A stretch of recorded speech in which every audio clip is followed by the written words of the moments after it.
called millimeter waves. Millimeter waves can carry more data, but only travel short distances. This may mean you'll see a lot more of these base stations around town. And the new towers may have as many as 100 antenna ports, compared to about a dozen on 4G cell towers. So when will we get 5G? Getting 5G ready is expected to cost providers $275 billion over 7 years in the US alone. Look for the first 5G service to pop up in big cities sometime in 2019.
People think of Vladimir Putin, they think of capital P, power.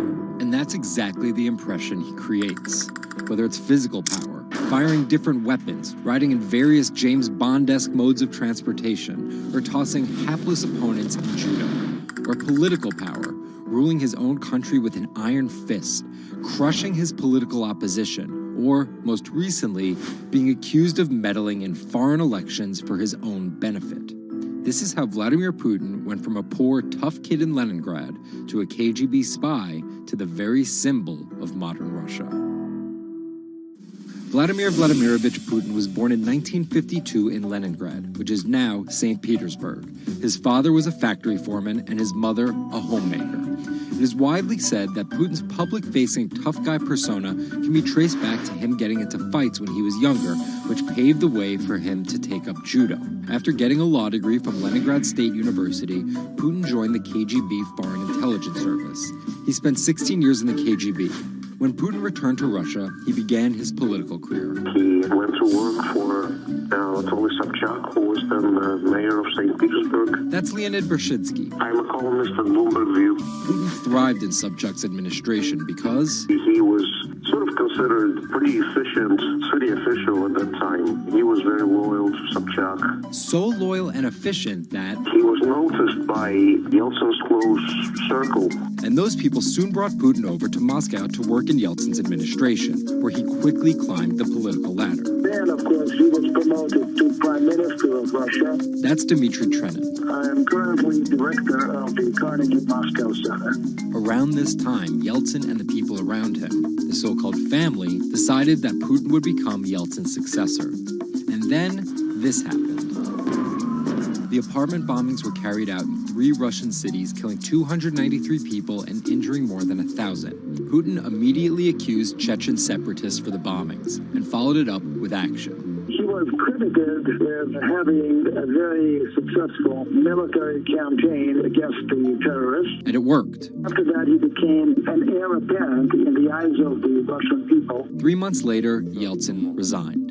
And on his way out, a famous exchange. He was getting into the car in the Kremlin, and the last words that he addressed to Putin before getting into his car was, "Take good care of Russia." So Putin took over as president, and 3 months after that, won his first election. But just because Putin won the presidency, that didn't mean he had all the power. This is Michael McFall. I was U.S. ambassador from 2012 to 2014. In the 1990s, there was a fire sale of all the things worth owning in Russia, and certain people, the oligarchs, did better than others in that fire sale, sometimes called privatization, and those people tended to be well connected with the Yeltsin regime, and they weren't Putin's friends. But they probably miscalculated, thinking that they could easily find a way to influence him. impossible almost from the start. From that very moment, there was warfare between him and the oligarchs. That's when Putin gave the oligarchs a choice. Putin's way, Some of those people from the 90s managed to figure out a new way of dealing with Putin and have survived. or prison. Others could not find common vision, and so they lost their assets. Khodorkovsky once was Russia's richest person, worth $15 billion, but he ran afoul of President Vladimir Putin and spent a decade in prison. With domestic power consolidated, Putin focused on restoring Russia's global influence. Putin is the guy who believes in the expansionist Russian state. Georgia and Ukraine and all the other Soviet republics that split off when the Soviet Union fell apart, he still believes that they're traditional Russian satellites. A lot of his strategy is about keeping them in the orbit. That Yeltsin line, take good care of Russia, that's how he understands it. And he used annexation and invasion, as well as oil, gas, and trade to keep former Soviet republics in Russia's orbit.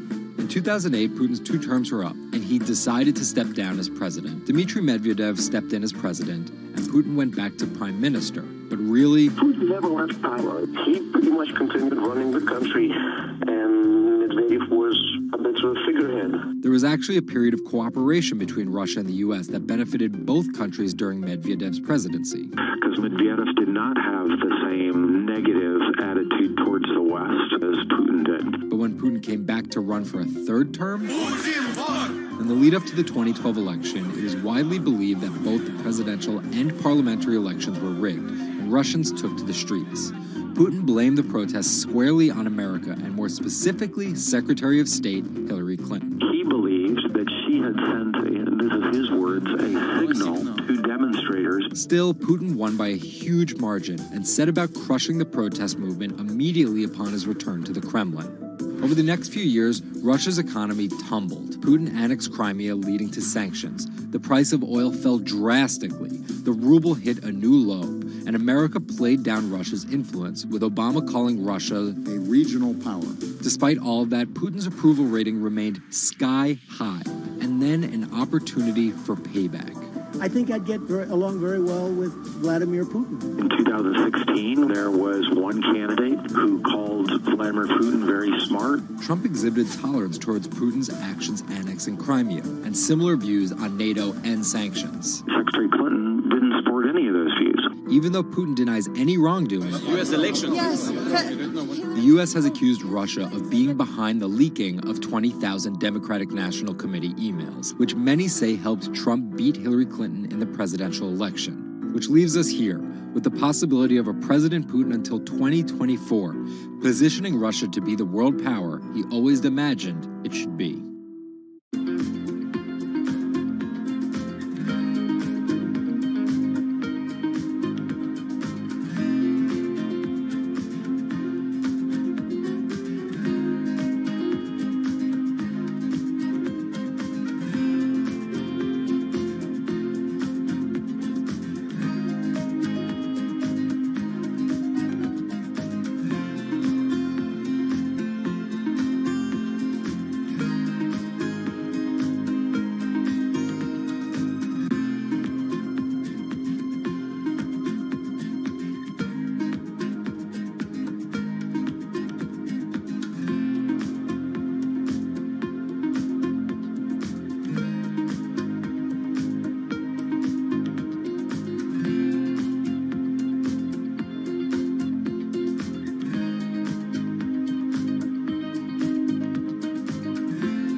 Jack Ma is Asia's richest man and most recognizable business tycoon. He's the chairman of Alibaba, China's e-commerce giant and one of the 10 largest companies in the world. Yet he still wants more. We know where we're going. We want to be the 5th largest economy. Big words from the man some call Asia's Jeff Bezos. He's confident, he's charismatic, and he's definitely not the average CEO.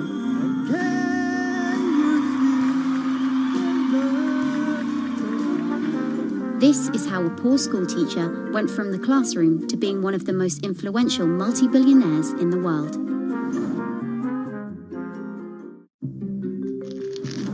Ma was born in China's southeastern city Hangzhou in 1964. His parents were traditional musician storytellers. As a teenager, he started to learn English from foreign tourists after China opened up in the late 1970s. And then for 9 years, Jack Ma hung around outside the Hangzhou Hotel, which is now called the Shangri-La. He would get up at 5 a.m. to talk to travelers. That's Bloomberg technology reporter Lulu Chen. And I cover China Internet for Bloomberg. Ma failed China's National University entrance exam twice before being admitted to local teachers' college.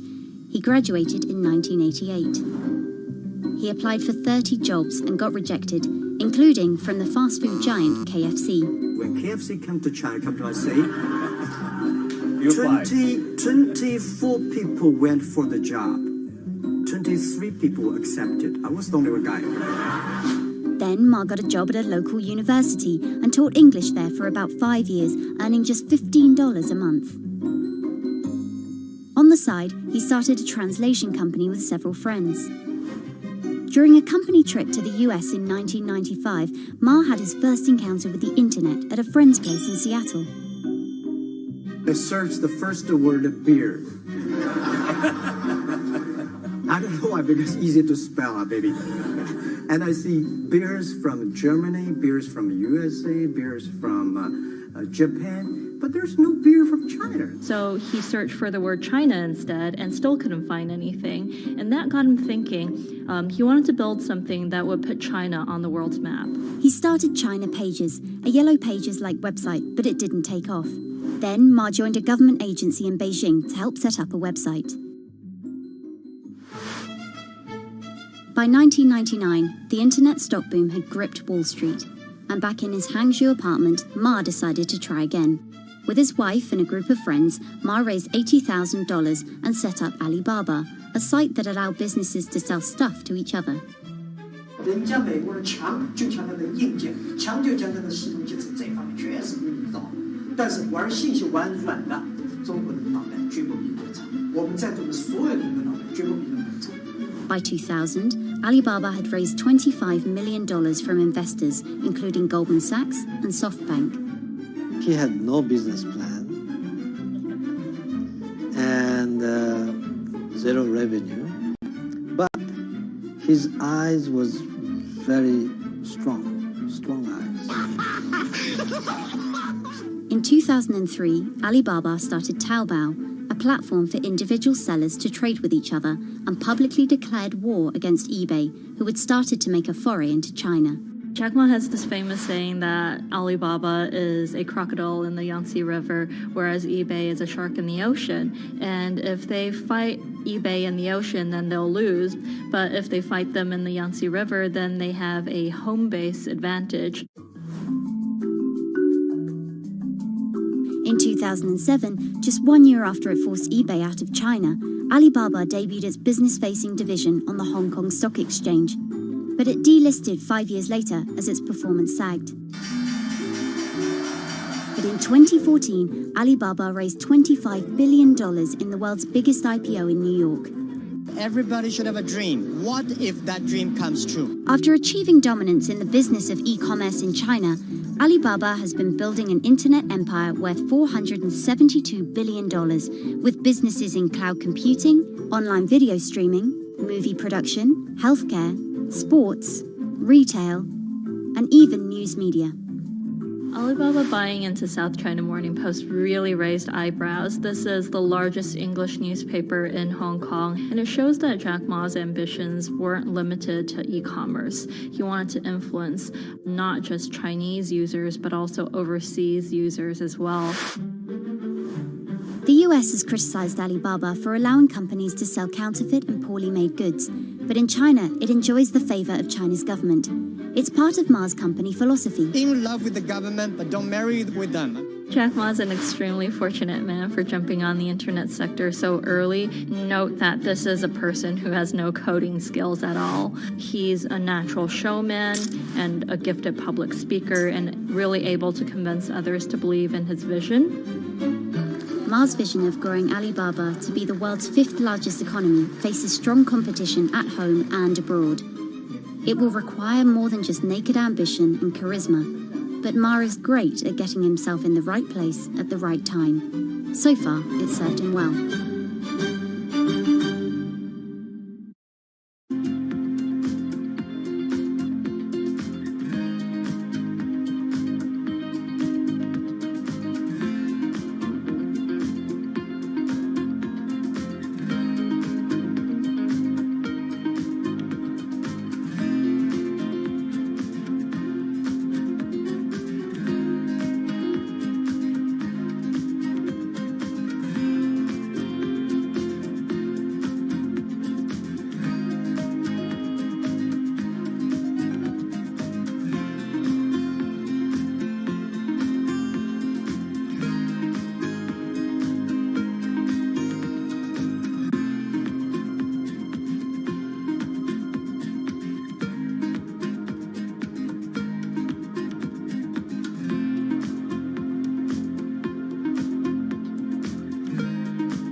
Peter Thiel is a walking contradiction.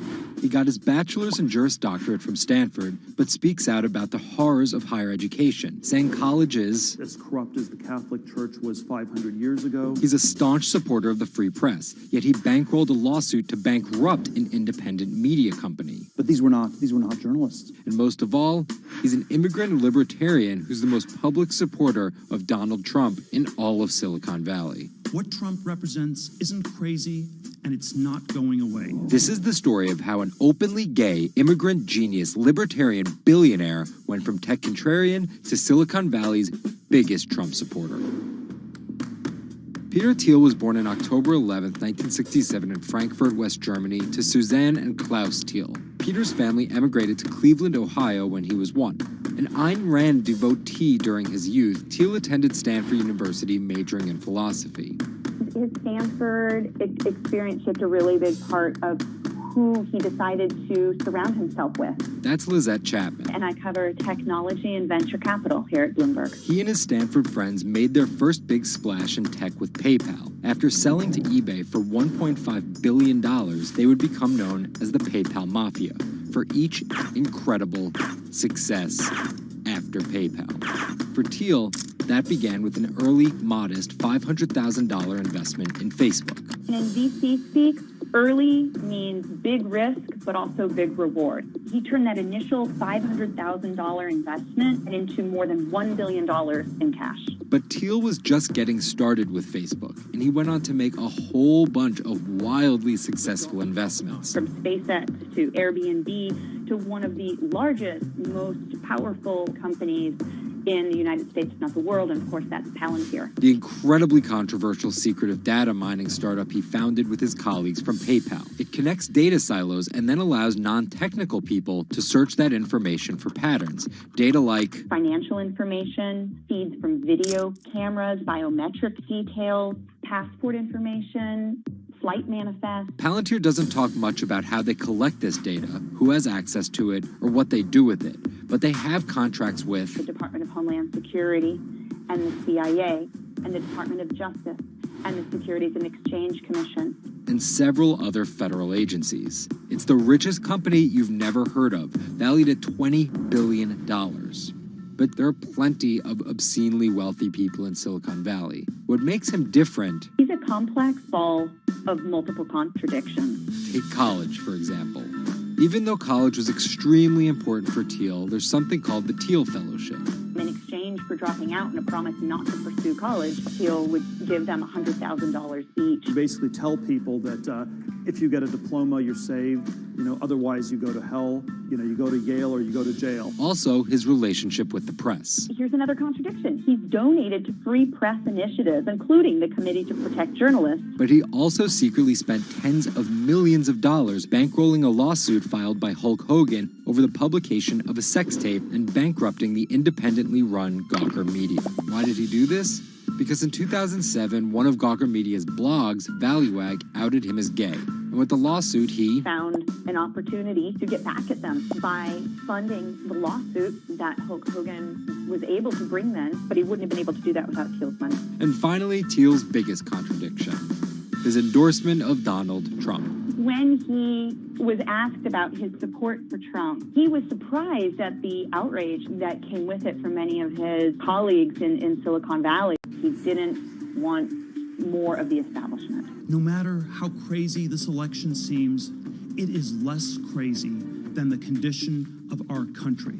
After briefly supporting Carly Fiorina in the primaries, Thiel pivoted to Trump, donating $1.25 million to Trump and his associated super PACs in October 2016. And he didn't just help Trump financially.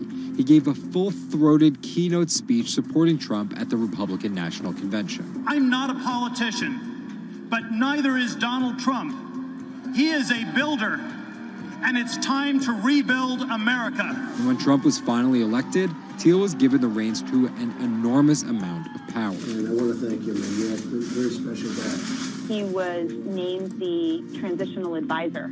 And in that role, he did a lot of interviewing and a lot of vetting to fill hundreds of cabinet positions and different jobs within the administration. But it turns out, Thiel's support isn't unconditional. Talking to people who spend time with him, I have also heard that he is no longer a great supporter of Trump. It was reported that Thiel was unhappy with the direction of Trump's presidency. Ever since, he's been mum, making no public appearances, no statements, and staying out of the spotlight altogether. Although there have been suggestions that Trump could tap Thiel for a top intelligence post or ambassadorship, there's no indication he'd accept. He's described his relationship with politics as schizophrenic.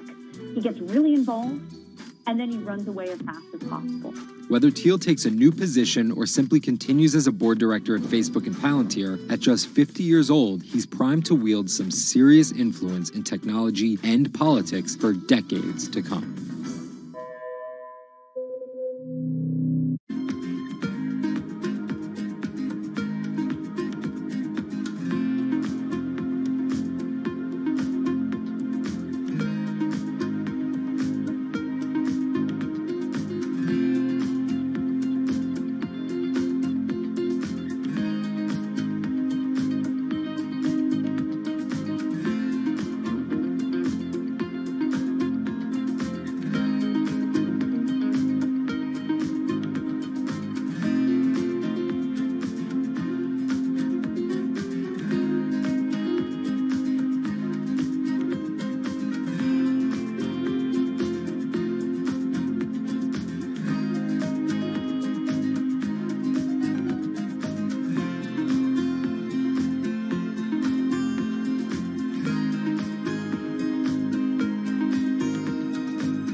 2016 was again the hottest year on record, and the previous 17 years have seen our 16 most scorching. Scientists overwhelmingly agree.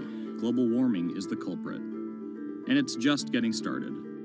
Ice caps, extreme weather, wildfires, droughts, and the hits keep coming. What are we doing about it? In 2015, the world took its boldest step yet to stem climate change with a historic accord in Paris. But now comes the hard part. Nations must change energy policies and invest huge amounts of money, and they will likely do it without the United States. President Donald Trump announced on June 1st that the U.S. would withdraw from the accord. The reality is that withdrawing is in America's economic interest and won't matter much to the climate. Here's the situation. Decades in the making, the Paris Agreement united the U.S., China, and more than 190 other nations in a push to limit fossil fuel pollution. The UN-sponsored plan secured pledges to cut greenhouse gases, the emissions that trap heat in the Earth's atmosphere, in an effort to avoid the rising seas and other environmental disasters that climate models predict. But even if all pledges are met, the globe is expected to warm by as much as 3.4 degrees Celsius this century, more than the UN target of well below 2 degrees. Meeting the Paris Agreement means that governments will have to offer more incentives for clean energy, scale back support for fossil fuels, make emissions more costly, and reduce deforestation. It's estimated that the deal will require $13.5 trillion of spending through 2030. Here's the argument. Unlike past climate pacts such as the Kyoto Protocol, each country set its own Paris targets and then promised to revisit and improve them. The U.S. was primed to play a lead role in climate change, but Trump's Energy Independence Executive Order reverses Obama-era rules and directives put in place to combat climate change, and expands production of coal, the dirtiest fossil fuel. The resulting policies threaten the global fight against climate change. Without the U.S. commitment to emissions reduction, other countries may join it in abandoning the Paris Agreement. This could make it almost impossible and even more expensive down the line to stop climate change. Optimists argue that the shift to a lower carbon future is already underway. Businesses, cities, and U.S. states, such as California, are already investing in wind and solar and taking other steps to make it work. I've actually been called an environmentalist, if you can believe that.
There's an inherent attraction to light and being human.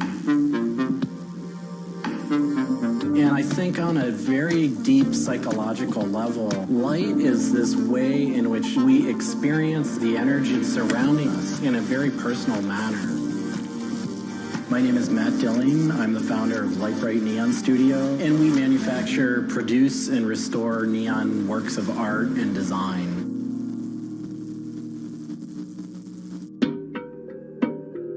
Origins of the creative content of a lot of the work at Light Bright comes from a variety of sources. Sometimes people come with a napkin sketch, some people come with an Adobe Illustrator file, and we have a whole design team who then we kind of work together to help create layouts of what it might look like. Scale it up and create a paper template using a pen plotter. And that paper template actually becomes our guide for what we're going to bend the neon to. We take from the office into the glass shop. We pick out the right size tubing with the right color for the right size project. From there, we heat up the glass tubing. The torches heat the glass well in excess of 1,000 degrees in order for it to get into its molten state. We heat up and bend the glass tubing to match the template. One of our chandeliers has over 100 different bends in it. So each one of those bends has to be marked for a heated up bend. We also have to allow the glass to cool between the bends so that the next area can be worked on and heated up in its own unique fashion. It turns into spaghetti, and then we have to make sure that that spaghetti lines back up and cools to the template. We use a blow hose to connect our mouth to the tube, create a volume that's closed, and we can control the pressure in there with our mouth. There's just a variety of challenges that come up inherently in working with glass. Glass can crack due to stress, and sometimes you'll just have a batch that all it wants to do when it gets near a torch is crack.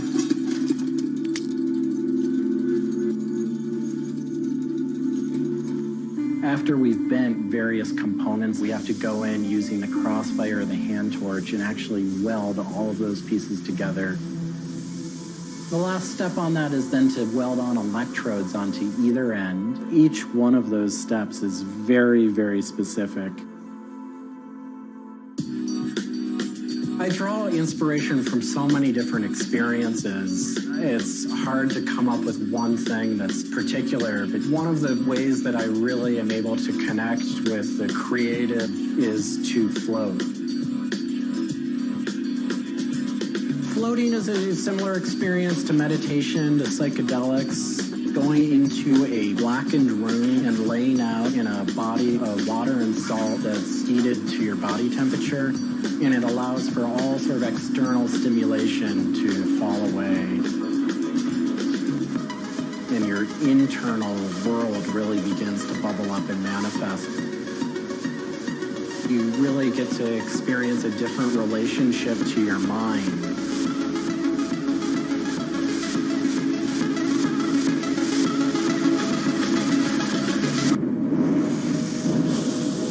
I think I work with neon because I can't not work with it. It's so challenging and so rewarding. And those things are so intertwined that there's no way of separating it out. I learn so much and continue to learn so much by working with it.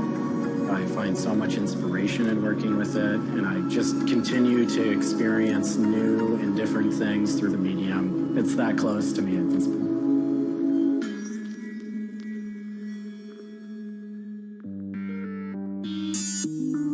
Once the neon tube is completed, we have to hook it up to our manifold for bombarding.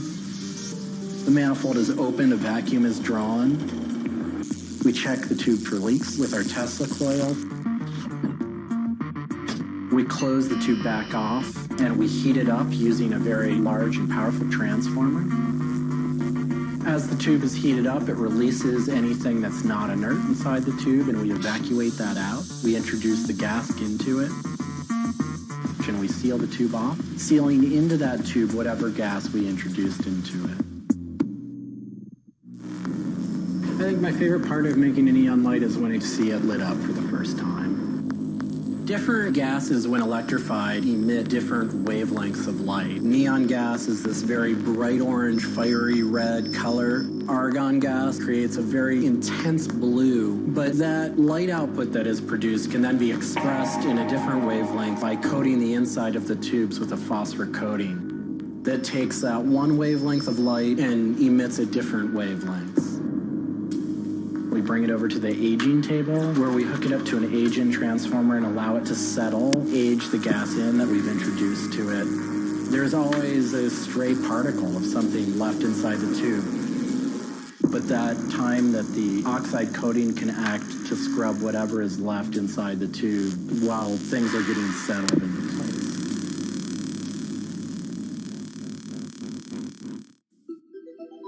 Once the tubes are aged in, we move on to our process of assembling two halves of the fixture together in a jig, gluing up the center of the fixture to its spindle. Once the adhesive dried, we would connect the wires from the fixture together into a transformer, and we turn on power and it lights up.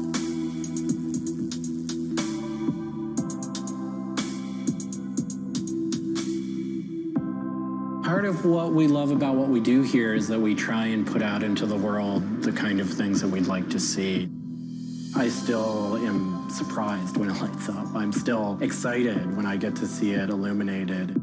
There's an ineffable quality to it. To me, is this insight into the inner workings of the universe. It literally is. It's a way of looking at what is surrounding us in the cosmos in a new light.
bit like an addiction. You've got to make something. You have to do something.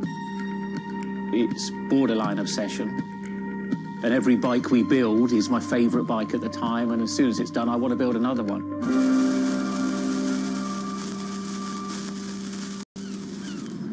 Sven Cycles is something I've been thinking about ever since I started cycling in my late teens.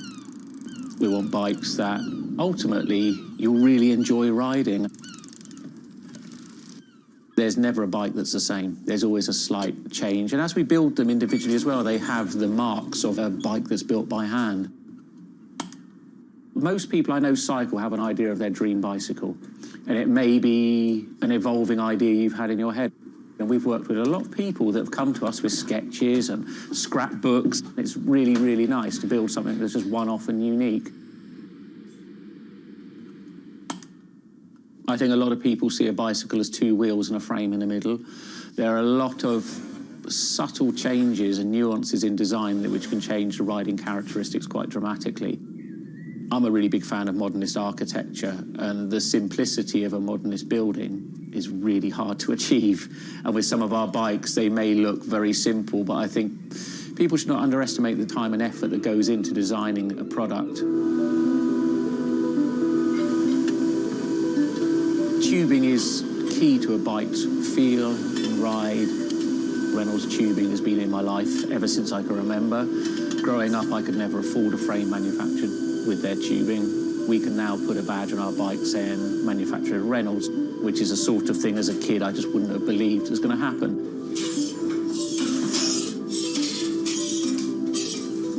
Every part of the bike has a specific tube. It's not universal. The first thing we do is get the tubes out, check they're correct, check the wall thicknesses, sand the edges, make sure it's all really clean, because if it's not clean, the tubes won't join together correctly. We build in steel because I still believe it's one of the best materials to use. It's been used in bikes since the late 1800s, and they're still using it now for a very good reason. It's the flexibility that we can replace the tube, repaint the bike, and you wouldn't know it's damaged. I just like working with it. It's very sculptural. This isn't sort of aerospace precision engineering. It's a steel rule and a marker. So when we're cutting the tubes, it's within a mil or two. But what we're trying to do is take the best from bicycle building in the past and add a little bit of modern flair to it.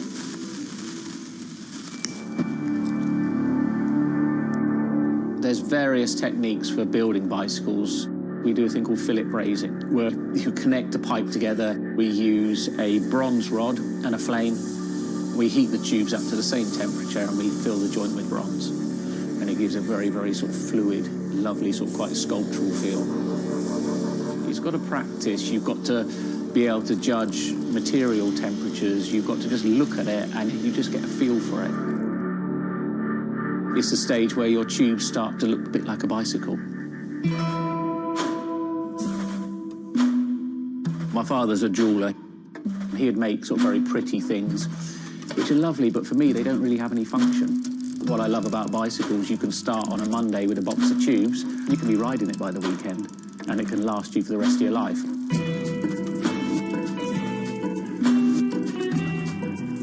Outside of the frame and forks, the other most important part is the wheels and tyres. When you build the wheels, you have to lace them, so there's little holes going all the way around the rim. You poke the spoke through. We do build all our wheels by hand here because a machine can't get 30 years worth of wheel building experience. Colour is very, very personal. With any of our bikes, you can have them painted whatever colour you want. We've matched one to a teapot, so we can get that scanned and we can match that, or someone's favourite item of clothing. I like to let the bike sit for 4 or 5 days minimum, just so the paint can have time to cure a little bit, and then we assemble it. We get out all the new components, and it's a case of putting them together. Some bikes you can assemble in 3 hours, some will take 3 days. And we've built bikes that cost in the £10,000 plus mark. Some people, they're saving up and this is their bike and they're going to own it for the rest of their lives. So we just want to make sure they get the right thing.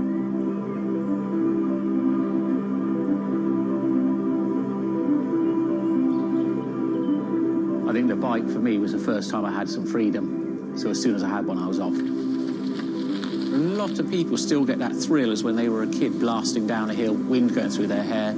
It's fun. Everyone has their favourite jacket or something that just makes them feel good. If you've got a bike that fits well, you actually feel part of it. Building bicycles as a creative outlet is fantastic.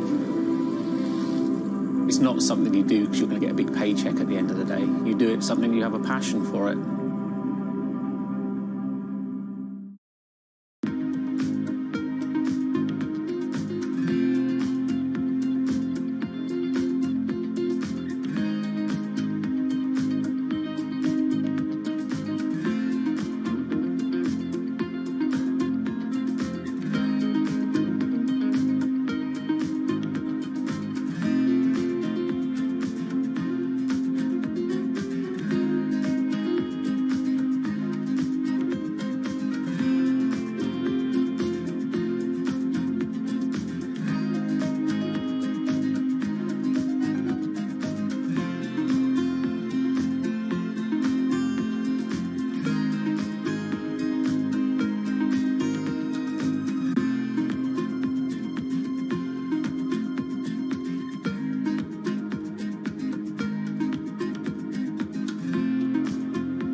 If you ever saw a wooden surfboard, it was probably hanging in somebody's house or underneath the deck. But kind of in the last 10 or 15 years, wood has made a big comeback. They surf wonderfully. It's beautiful and it feels great to be on one of them.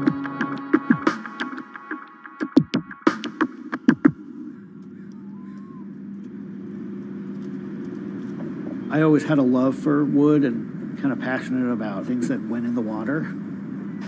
I've kind of been around wooden boats most of my life. There's just so much character. The way they're built, the stories that come with them, a lot of that has translated over to why we build surfboards the way we do. When we first started thinking about building surfboards, wood was the natural material we chose. They have a very high strength to weight ratio. Wooden surfboards have the longest history of use in the surf world than any other material. People have been surfing wooden surfboards since kind of the first documented history of people riding waves. The board starts in CAD, where we take a 3D model, break down the shape, and kind of create frames and templates and all the inner parts of the board that we get cut on a CNC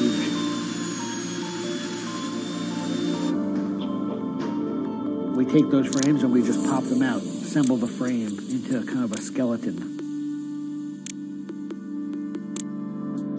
go out to our lumber shed, pick a bunch of cedar, and bring them into our mill shop, put glue along the edges, clamp it all together into a panel. Everything's book matched, you have symmetry in the colors and texture of the wood. Cut your outline. Take our assembled frame, gently put it down right on top of the plank.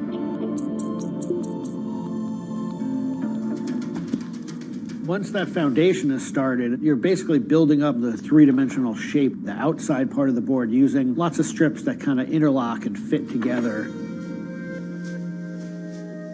Every piece of wood is going to be different, and it's all going to react differently. There are frustrations with it, but I think that's one of the things that keeps it challenging. You learn to read the kind of what the grain lines are doing and what the color of the wood is telling you.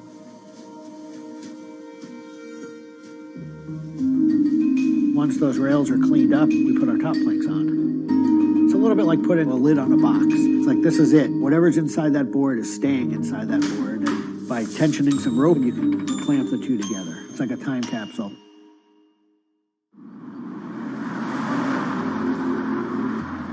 What makes our boards unique are they are built right here in York.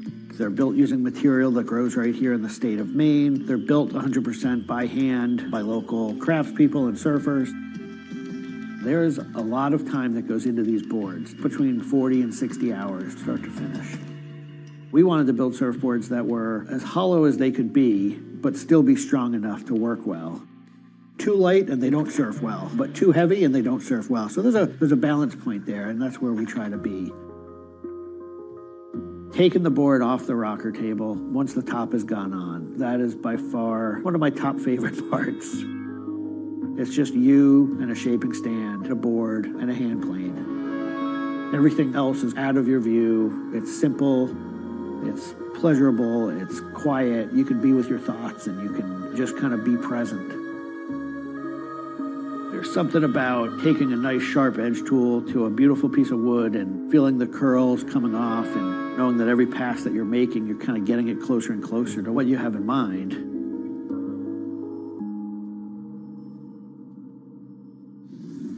Once we've shaped it down and the board's looking like it's supposed to look like, time for it to go into the glassing room. 4-ounce fiberglass, laying it over the board, draping it over the edges, cutting it, applying epoxy, and on the board. Once both sides are lamb coated, it's time to put in the hardware. Drill and router and install the fin box. And on the other side, we drill and put in the leash plug and a vent. There's a lot of air just naturally inside the board, and that air wants to expand and contract with temperature changes. And that vent has a little piece of Gore-Tex fabric in it, and it allows air to kind of breathe both ways, but it doesn't allow water to get in. Once all that hardware is put in, it goes back into the glassing room. We brush a nice, beautiful, thick coat of epoxy over the whole surface, and that we call a gloss coat. That's supposed to look beautiful and glossy and shiny and flawless. You get to see that board come to life. Whatever the colors in the wood, they really come out. It just makes it look like candy. You just want to touch it and run your hands down it, and it's just kind of the icing on the cake.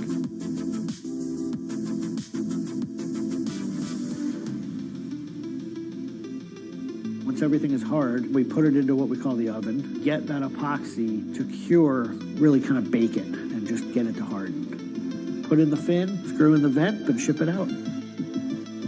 We just love the idea of building something that's sustainable and long-lasting and made by hand. Kind of gives you a deeper connection to the product over something you might buy on a shelf.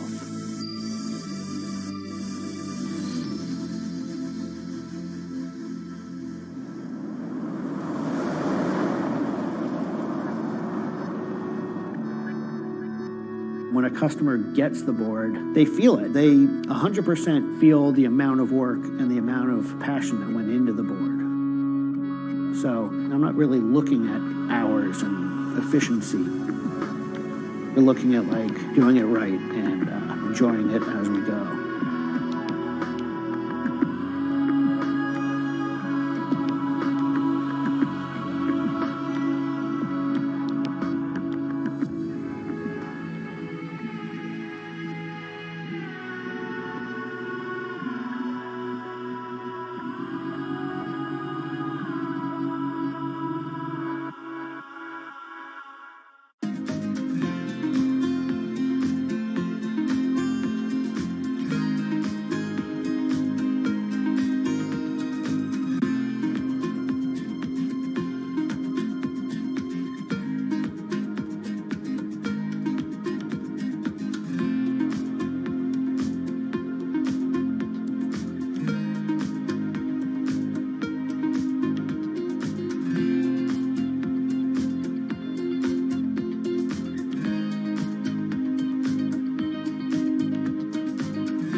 Ma Baoli, better known as Gang La, is one of the 4 grand marshals leading New York's Pride Parade this year.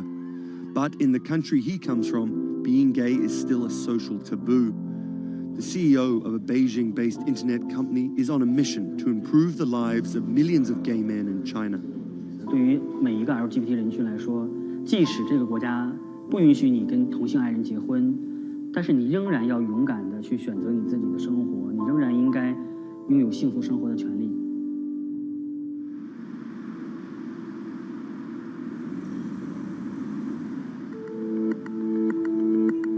Ma's company Blue City runs an app and a website specifically for gay men.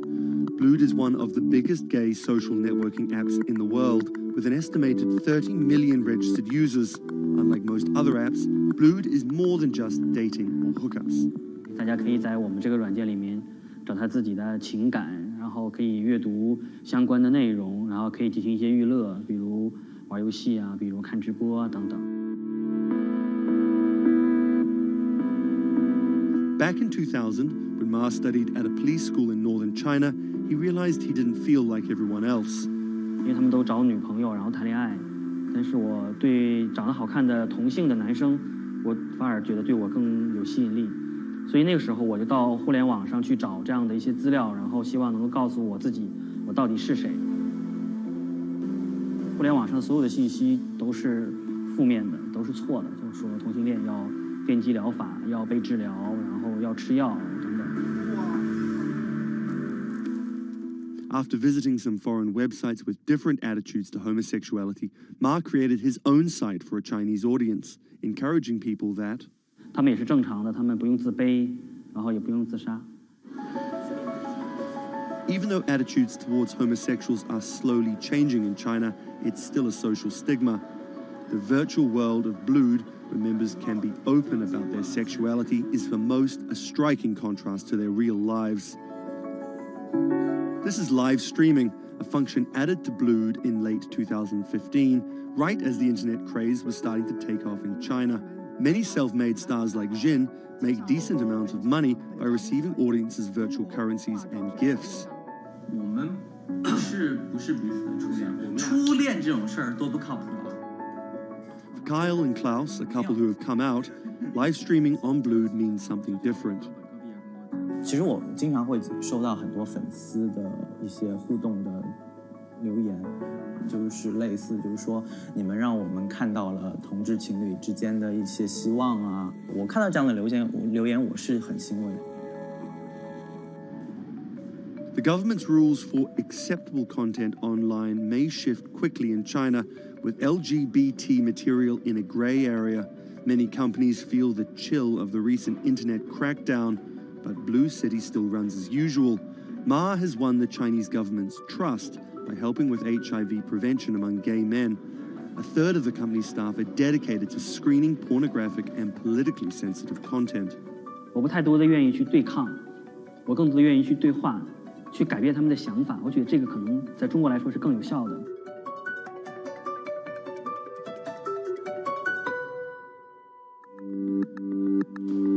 In the past 5 years, Blue City has grown from a team of 7 people to a promising business with about 250 staff.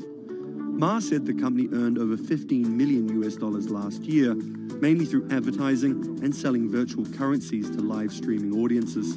Now the company is expanding overseas. 我希望吧，通过我们的努力，Blue能够成为全球第一家在美国纳斯达克或者是纽交所上市的这样的同质互联网公司。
This is Rich Chiga. He's a Chinese rapper by way of Indonesia, and he's very popular on the internet. This is Joji. He's a Japanese-Australian singer, and he's also very popular on the internet. Plus, Joji invented the Harlem Shake meme. Let me say that again. This guy, Joji, in the blood bathtub, invented the Harlem Shake meme. But we'll come back to that. So Rich and Joji are both signed to 88 Rising, an entertainment company hoping to build a lasting global brand that will outlive singular moments of virality. They primarily create content combining Asian culture and hip-hop, a formula that apparently pleases the internet gods greatly. They've only been around for 18 months, but they're already putting up major label numbers. I think that we have an unprecedented collective of talent, a group of like predominantly Asian artists, you know, really like making waves globally, which from an independent point of view as well. 88's founder, Sean Miyashiro, cut his teeth launching Vice's electronic music channel, Thump.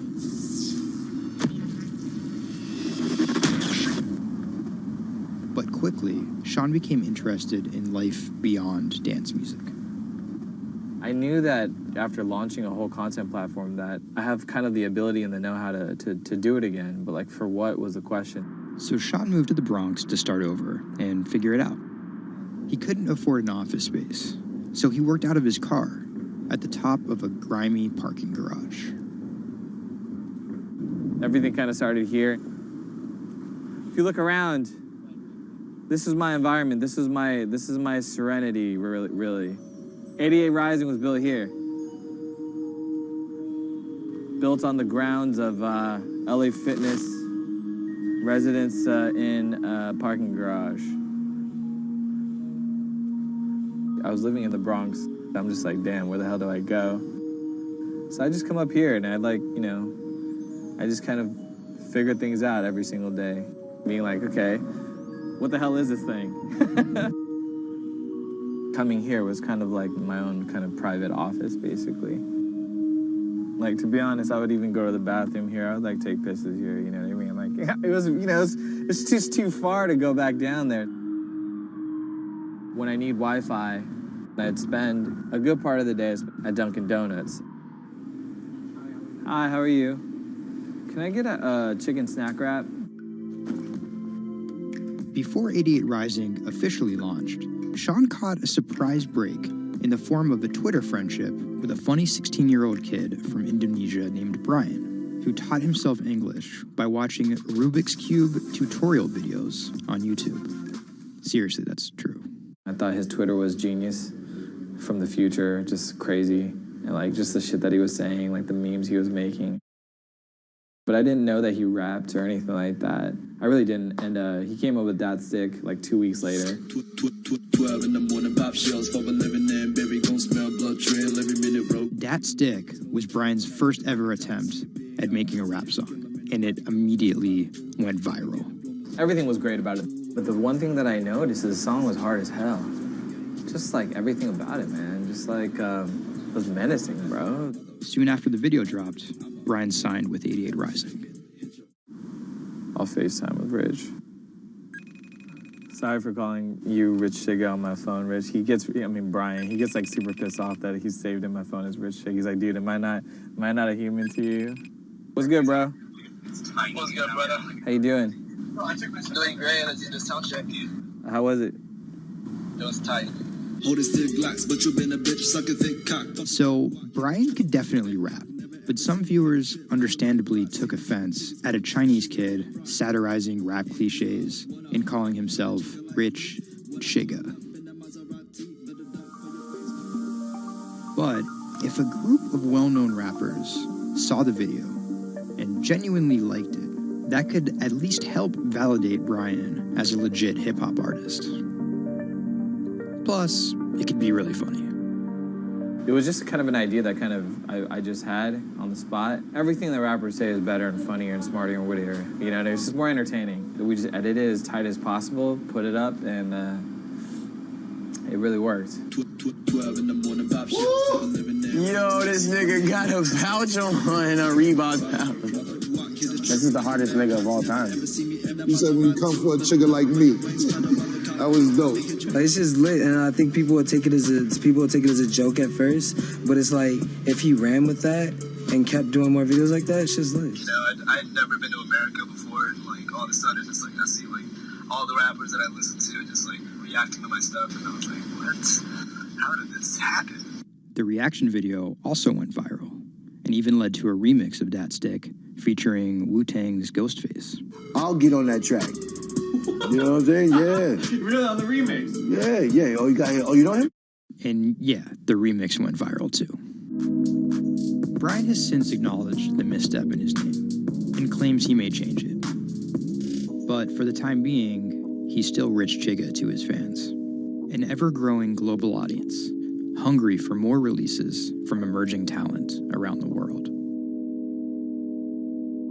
I didn't know that it was gonna be this impactful and this important to people, and I'm very thankful and blessed that it has. And every day now that I wake up, it's like it's just like a new mission every day. A major part of that mission involves Joji. Remember the bloody bath guy? He's a former YouTube personality in the middle of a career transition. The sound of this song, Will He, it's like a trap song that you can like slow dance to. Awkward prom shit, you know what I mean? I used to do crazy episodic internet videos. It was going well, and one day it was me and a few friends just in a room. We were casually chilling, and then someone plays the song, and it's brand new at the time. I happened to have a lot of costumes laying around, so I told the other guys, I was like, get in these costumes and let's just dance to it. Like, who cares? We were like, okay, let's just go crazy at the drop. So that video goes up. I go to sleep, and the next morning, everyone's doing it. Like, next morning.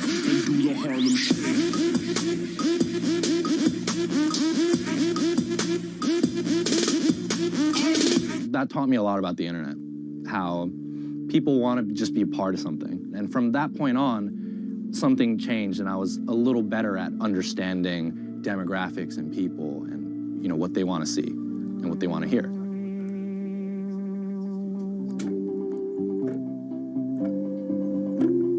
I was friends with a couple other artists who were affiliated with 88, and then I also started to realize that 88 is the bridge between Western and Asian entertainment, and I really wanted to be part of that.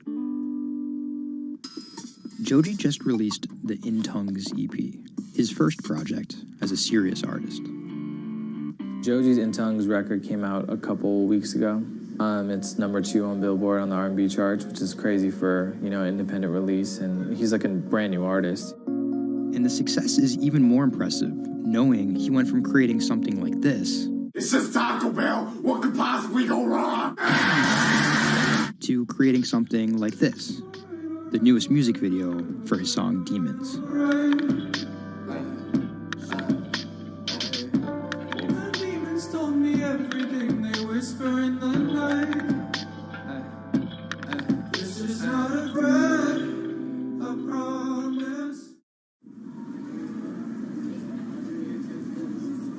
Tonight, Rich Chigga has a show in New York City. Tickets sold out in an hour. I came here, I'm first online. I was here at 1. I was the third person online. So why'd you get here so early? Because I want to see Rich Chigga. I want to touch him. What do you guys think of Joji? He's hot. That's my dad, son. You guys cop the new EP or like? Yeah. I woke up at 6 in the morning just to cop that shit. And then I listened to it, and that shit started making me cry. This is actually kind of exciting. Every time, this never gets old. Like, you live online and social media, but like, there's nothing like just being with the people.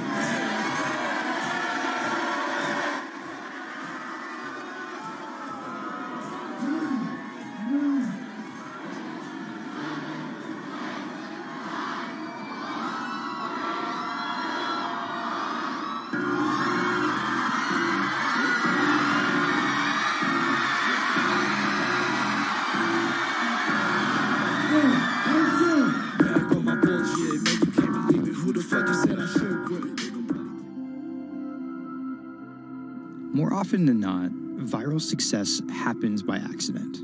And then after an appearance on Ellen or Jimmy Kimmel, the creator's star power fizzles out.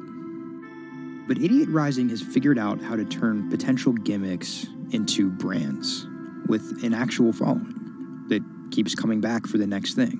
Oh, shit!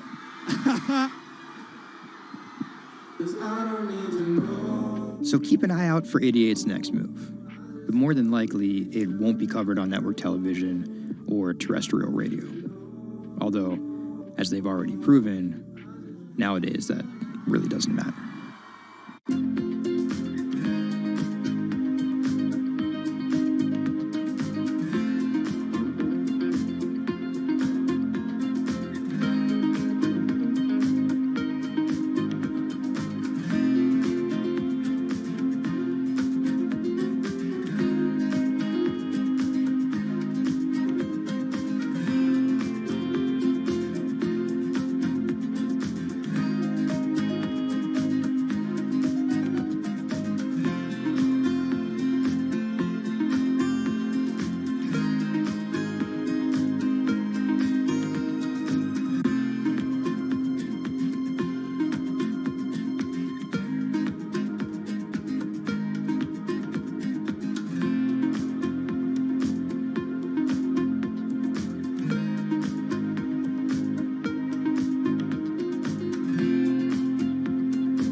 Online retailer Farfetch is betting it can shape the future.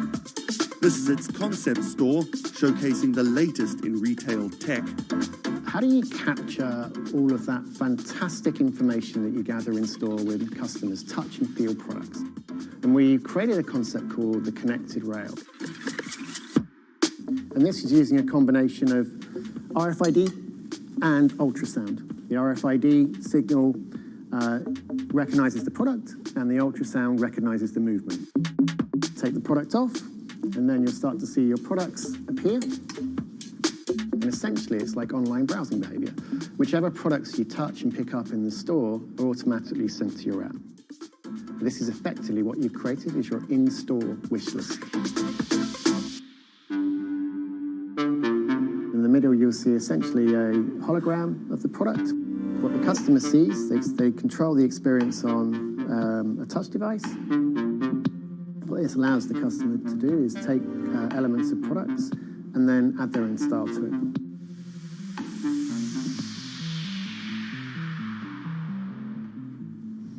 Right, so this is the connected mirror. So in this example, I see my products.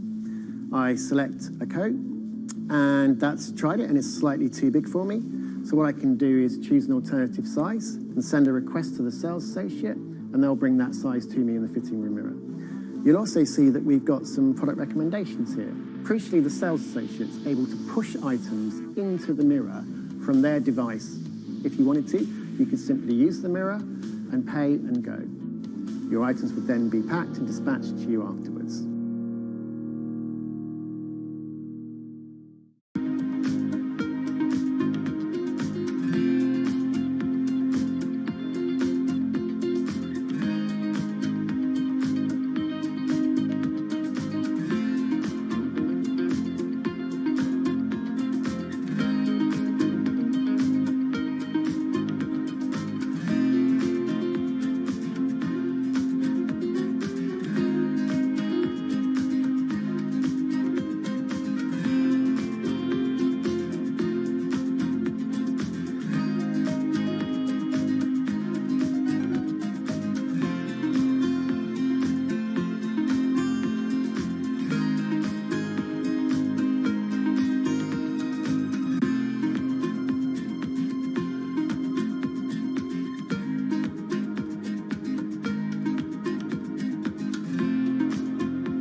Do you want me to turn you so you're looking outwards?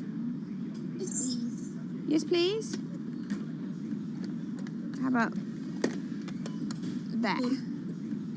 First time we came out with B, Jade said, "It feels like I've been released from prison."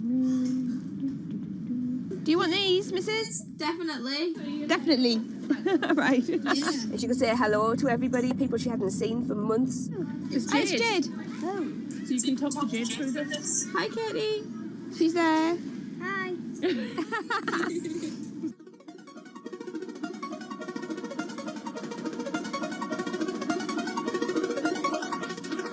Every time anyone's seen her, they want to know why she's there.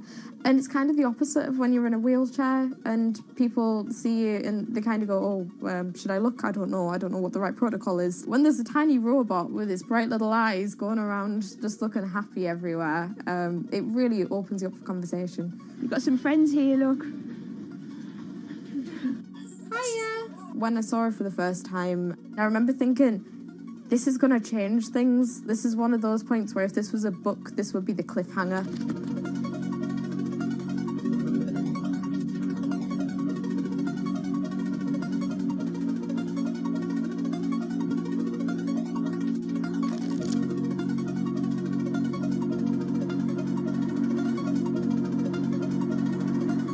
condition called Ehlers-Danlos syndrome, which means that I have a lot of dislocations, there's a lot of pain, and a lot of seizures and whatnot. So I can end up on my own in my room for long periods of time.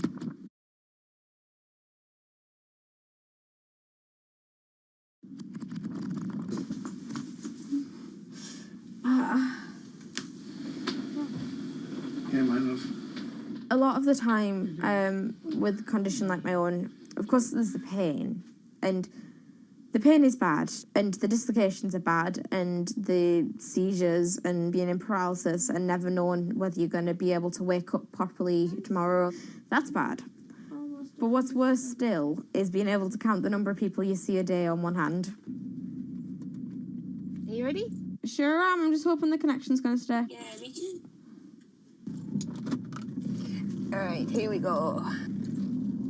When you're used to just the same little metre by metre and a half window every day, and you've been there for months, being able to just see the sky from somewhere else, or the tops of trees, or a sign, is incredible. Or being able to have that kind of chat in the car that most people would probably take for granted. I'm going to go past Grandma and Grandad so you can give them a wave. Now, if Jade is particularly seizure-y, she can still take part. And that's brilliant, really, because before she would just be left in a bed or in the house with just her carers. It's quite a small world, that. Right, so there's one of them. Here, this costume I'm busy making at the moment. When I'm not on bed rest and I'm not just wearing pyjamas all the time, I enjoy being able to dress as different characters and go to Comic Cons and that kind of thing, because it just lets me show a different side of myself, and it's a bit of fun. If you can't go out that often, you've got to enjoy it when you do. Was that? Good. It's one of those weird things where I want to not have to use B because I want to be well enough to be able to go to those places myself. Like, it really makes a big difference to me to be able to go into school. But the thing is, with my condition fluctuating all of the time, I can't go into school reliably.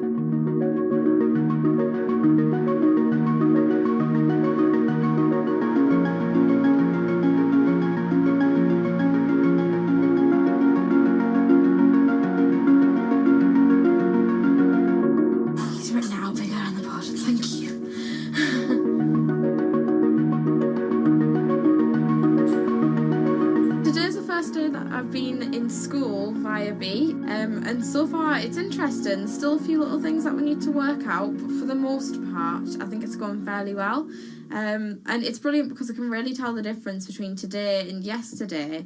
How yesterday I forced myself to go into school when I wasn't very well and I was really tired afterwards and ended up having loads of seizures, whereas today I've been able to do all of the work. I've been able to keep a clear head and not be ill, which means I'm able to be more focused on my schoolwork. So there is my first step of working, is to simplify root 8. The algebra test is next week. Now I'm trying to make friendships which I'll be able to maintain with B. Before that, I end up letting people down quite often. B gives me hope, yeah. She's just always there. And if I can't do something, she can. And if I need sort of assistance to be able to make commitments, then she's there, and she means that I feel like a more valuable person because I'm more reliable.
it debuted, the 4G wireless we have today allowed people for the first time to hit the road and explore unknown places with only a smartphone for directions. When 5G arrives, it could enable driverless cars to take us there as well. 5G stands for 5th generation mobile networks or wireless systems. It's insanely fast and can accommodate a lot more connected devices. But the reason it's being called revolutionary is because 5G will allow connected devices to speak to each other as well as people. Right now we're living in a world where really it's a one-way experience. That's Bloomberg tech reporter Ian King. The network talks to your phone, you look at your phone and access data, then you send something back to the network. What we're being told about 5G is that really for the first time we're going to see machines communicating with each other over mobile networks in a meaningful way. 5G could end up being 100 times faster than what we have now, with speeds that could reach 20 gigabits per second. In plain English, that means downloading a full-length HD movie in seconds. 5G will also increase total bandwidth, which we will need in order to accommodate the growing Internet of Things.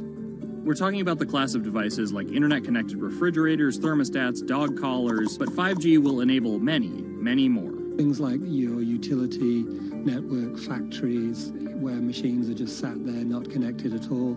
Suddenly they're all going to be connected. Suddenly we're going to be able to have real-time monitoring. Other things like cars, like utility poles, like your light, the light poles. But perhaps the biggest advance will be a huge reduction in communication lag time, known as latency. A network of driverless cars will need the speed of 5G to ping each other multiple times per second to avoid collisions. Near instantaneous data transfers could allow doctors to perform surgery remotely with a robotic scalpel. So how will all this work? First, you need to improve network density. And that's just a fancy word for saying you put more towers out there. What we're being told is that's not actually the case with 5G. The idea is 5G will not only use the existing mobile spectrum, but also tap into higher frequencies called millimeter waves. Millimeter waves can carry more data, but only travel short distances. This may mean you'll see a lot more of these base stations around town. And the new towers may have as many as 100 antenna ports, compared to about a dozen on 4G cell towers. So when will we get 5G? Getting 5G ready is expected to cost providers $275 billion over 7 years in the US alone. Look for the first 5G service to pop up in big cities sometime in 2019.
The cubicle represents a tyranny.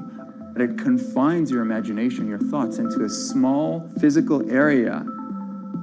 Imagine pretty much every software engineer or finance person being able to, disconnect from their desk and look at holographic monitors on a beach and doing their work from there. That's not going to be science fiction. It's the modern office place. Silicon Valley is all about building the future. A startup called Meta thinks it's getting there first, thanks to a big bet that it's made on augmented reality. How are you? Good, thank you. Welcome to Meta. Thank you. Call it a 360-degree office where you can spatialize your thoughts as part of your workflow for education, architecture, design, engineering, etc. People often mix up augmented reality with virtual reality. VR totally blocks your ability to see or hear the real world. AR overlays holograms onto what you already see. Meta has tried to make its version of the workspace feel familiar. You grab the hologram instead of using a controller or a mouse, and your brain already knows how to do it. In other words, we've designed an operating system that humanity has always known how to use. So you can see this eyeball, which is, by the way, photorealistic. You can see my hand is occluding the eyeball, and now the eyeball is occluding my hand, right? You see those two circles? They get small, and then they turn into this glowing white ball, and then I can move my hand around supernaturally. I can do this with two hands and rotate the thing. I can stretch it. I can throw it back right into the shelving system, and that's all you have to learn to become a modern worker. And to prove this, the employees at Meta have started to get rid of their computer monitors, trading them in for Meta's augmented reality headsets. Mayron thinks that in less than a decade, we'll all be just wearing strips of glass that can project holograms.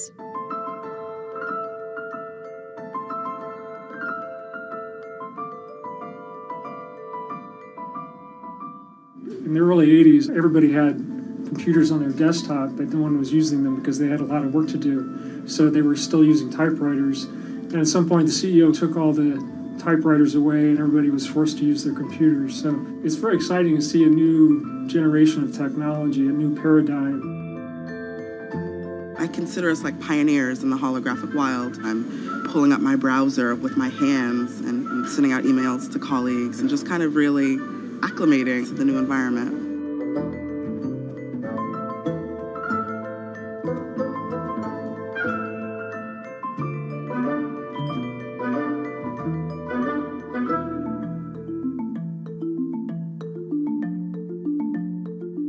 Now you're putting on my computer, essentially. Our digital lives live on our phones. We have all of our pictures and notes and all these kinds of things. So, and why don't you write yourself a little sticky note? I like it. And go ahead and just take your fist right over the top of the sticky note and close your fist. And now... Oh, what? Meta's own transition to augmented reality has run into plenty of unexpected problems. And it's still going to be a while before you'll start to see these devices in your office. But I think it's a future worth waiting for.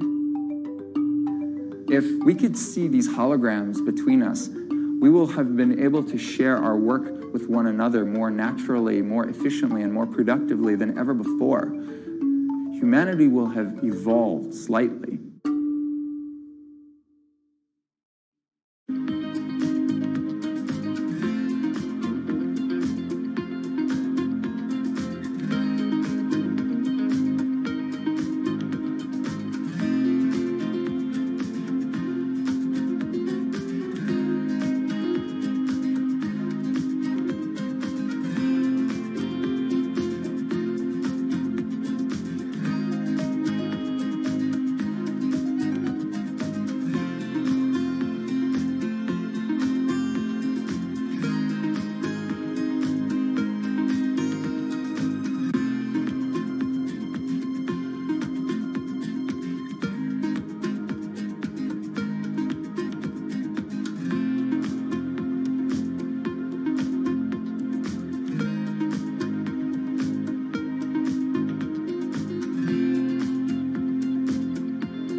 This is Hatsune Miku, Japan's sensational virtual pop star.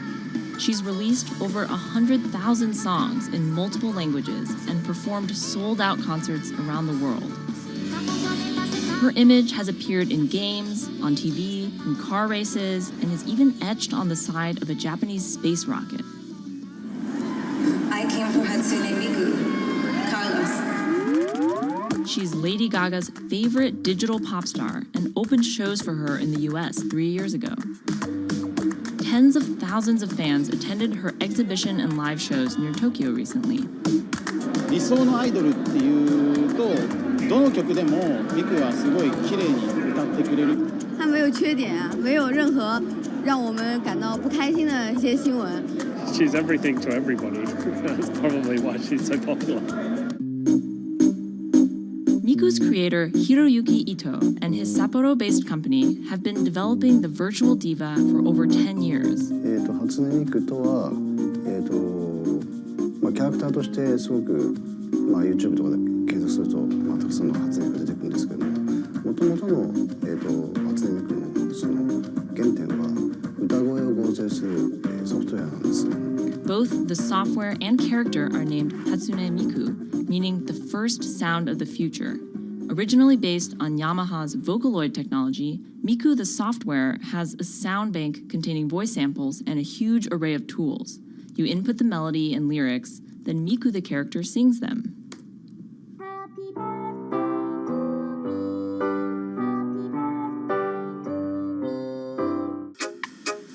To date, Krypton has sold 120,000 software licenses at $200 each to fans around the world who use it to create numerous songs and share them online. Some of the fan-created songs are chosen to be part of Miku's concerts, for which they're paid a royalty fee. もともと初音ミクっていう存在自体がボトムアップって言いますか、中にはアマチュアクリエイターじゃなくて今もうすでにプロになって活躍している方もいらっしゃるんですけども。The company also has other revenue streams. It makes money from merchandising, licensing deals, and concert ticket sales. According to the real-life musicians who perform with Hatsune Miku, the virtual pop star is interesting and surprising. 今年で3年ぐらい、ちょうど3年ぐらいやってきて、ライブも数十本、数百本だったと。そういうことが演奏によって起こせるためのそういう器みたいな感じになってきて。初音ミクらしさって僕はあんまりない。初音ミクって何だってあり。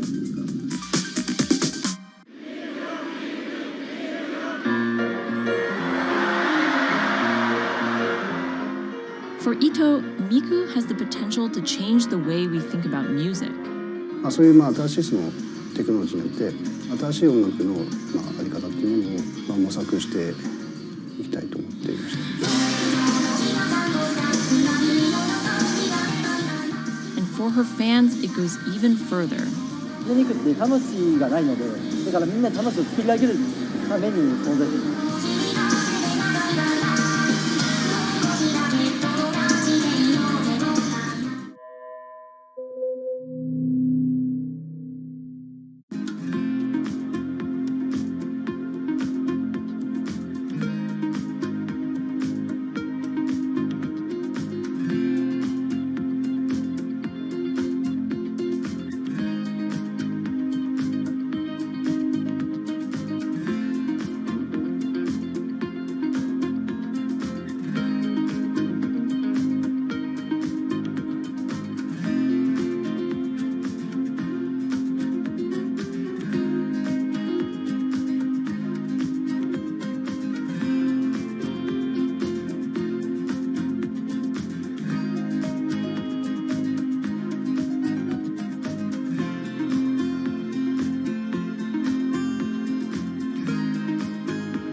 Now, there are a lot of fitness gadgets out there. In my quest to get fit, I tested 17 of them over the last few months. At least one personal trainer I know was a little bit skeptical. Yeah, I've been watching these new technologies come to the market for almost as long as I've been a personal trainer. They're just tricks and tropes. They're not much different than the Bowflex machines or, to be honest, the original Jane Fonda workout video. But some of these gadgets that are just coming to the market do so much more than what they used to do, just tracking your activities. Out of all of them, this chest strap was my favorite. It comes with a robot coach that points to the future, one where you might not need a human trainer at all. And it works like this. You wear the chest strap so that it can read your heart rate, and that connects to Move's free app that talks to you. Welcome to Move Heart Rate Hit Outdoor Running. Let's get moving and warm up in Zone 2. Move's computerized coach tells you what to do at that exact moment, whether you're running outside or you're doing body weight exercises indoors. Swing your arms faster to get your legs moving quicker. Let's crush this round. And by reading your heart rate, she knows exactly how hard you're working. She keeps you honest. Way to go, you are in the target zone. Keep pushing, you're almost at the end of the round. Don't give up. I've been running for 7 years now, and my biggest problem is that I never push myself hard enough. I end up going on the same slow, comfortable 30-minute jog, but the Move HR Burn blasted me out of that rut. By the end of these half-hour exercises, I was drenched in sweat in a way that I never am when I work out alone. Training with a real person is great, whether that's your group instructor or your coach or your personal trainer, but humans, they're expensive. For the rest of us, this $60 gadget is all you need.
what does it take to change the world?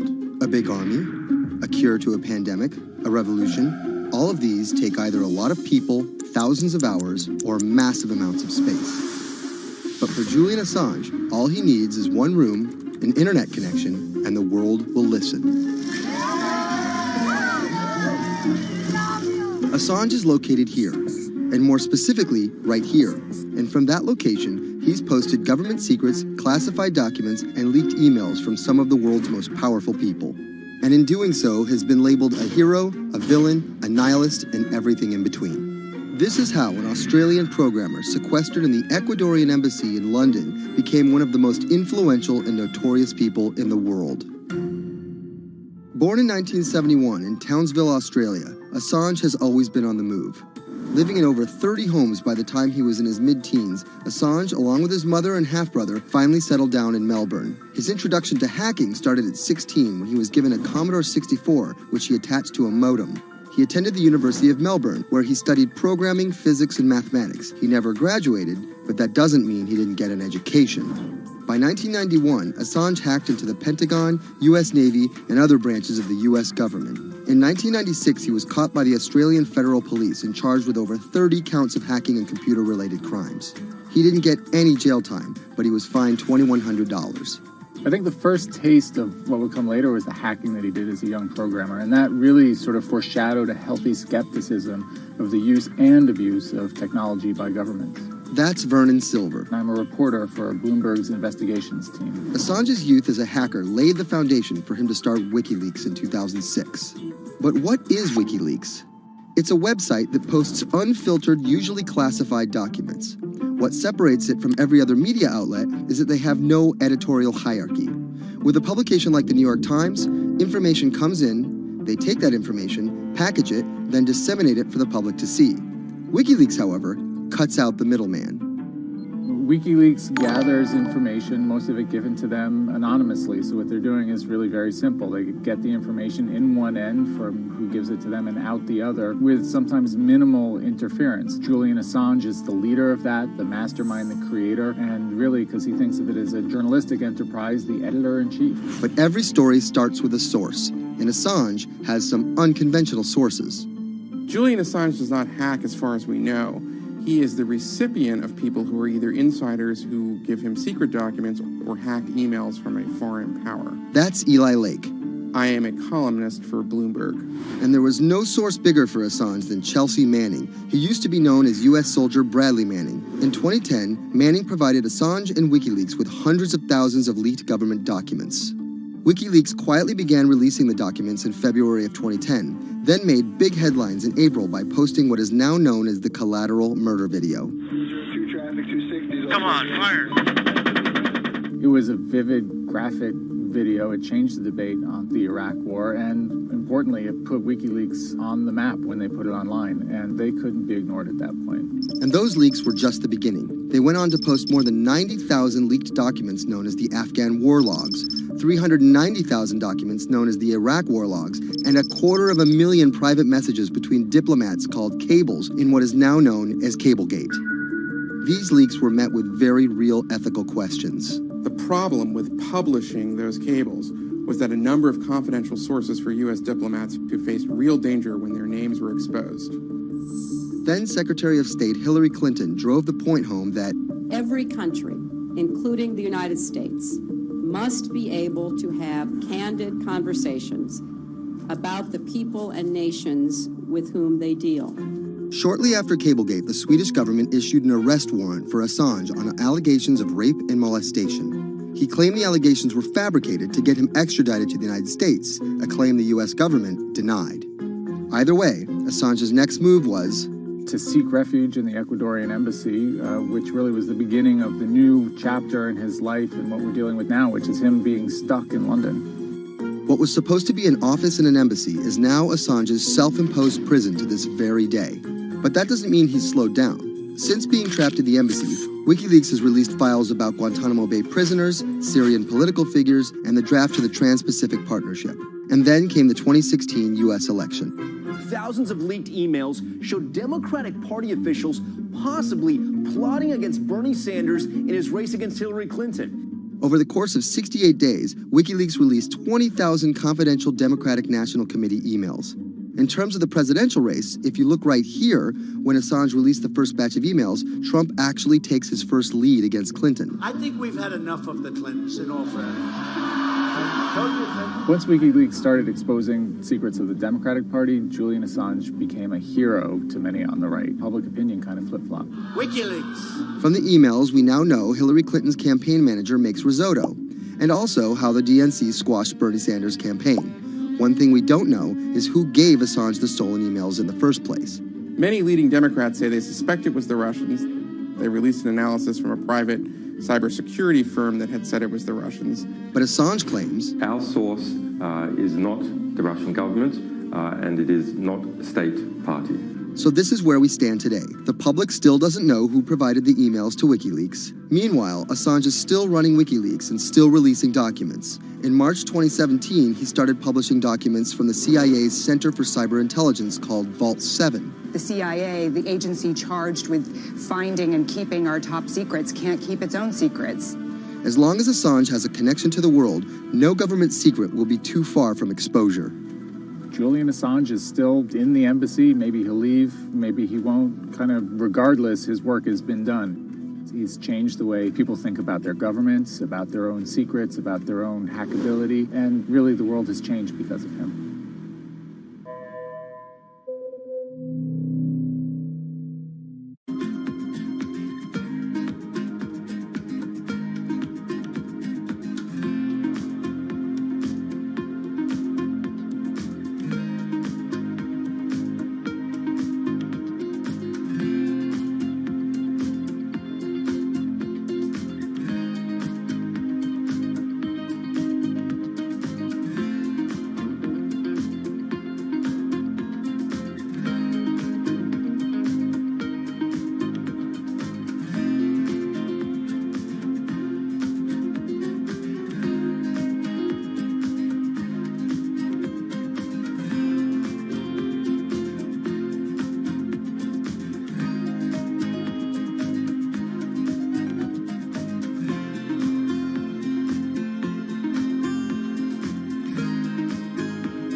Expose everything you won't admit. And action. This entire video is based on a true story. When I do like motivational speeches or even tell myself like love yourself and you should love yourself. This is Lily Singh.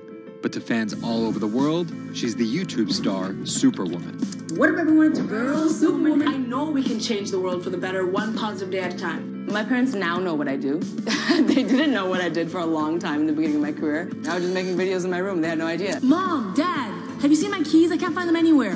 Because you're always on phone. Until someone called them, like a family member from another part of Canada, was like, Canada, is your daughter making videos? And the mom was like, I don't know, Lily, are you making videos? Just making videos grew into an entire career. Today, Lily's YouTube channel has some 12 million subscribers, over 2 billion views, and guest stars like Michelle Obama, Dwayne "The Rock" Johnson, and Seth Rogen. I think a lot of young girls are raised to believe that you're going to go to school and then graduate and then get married and then get a job and have kids.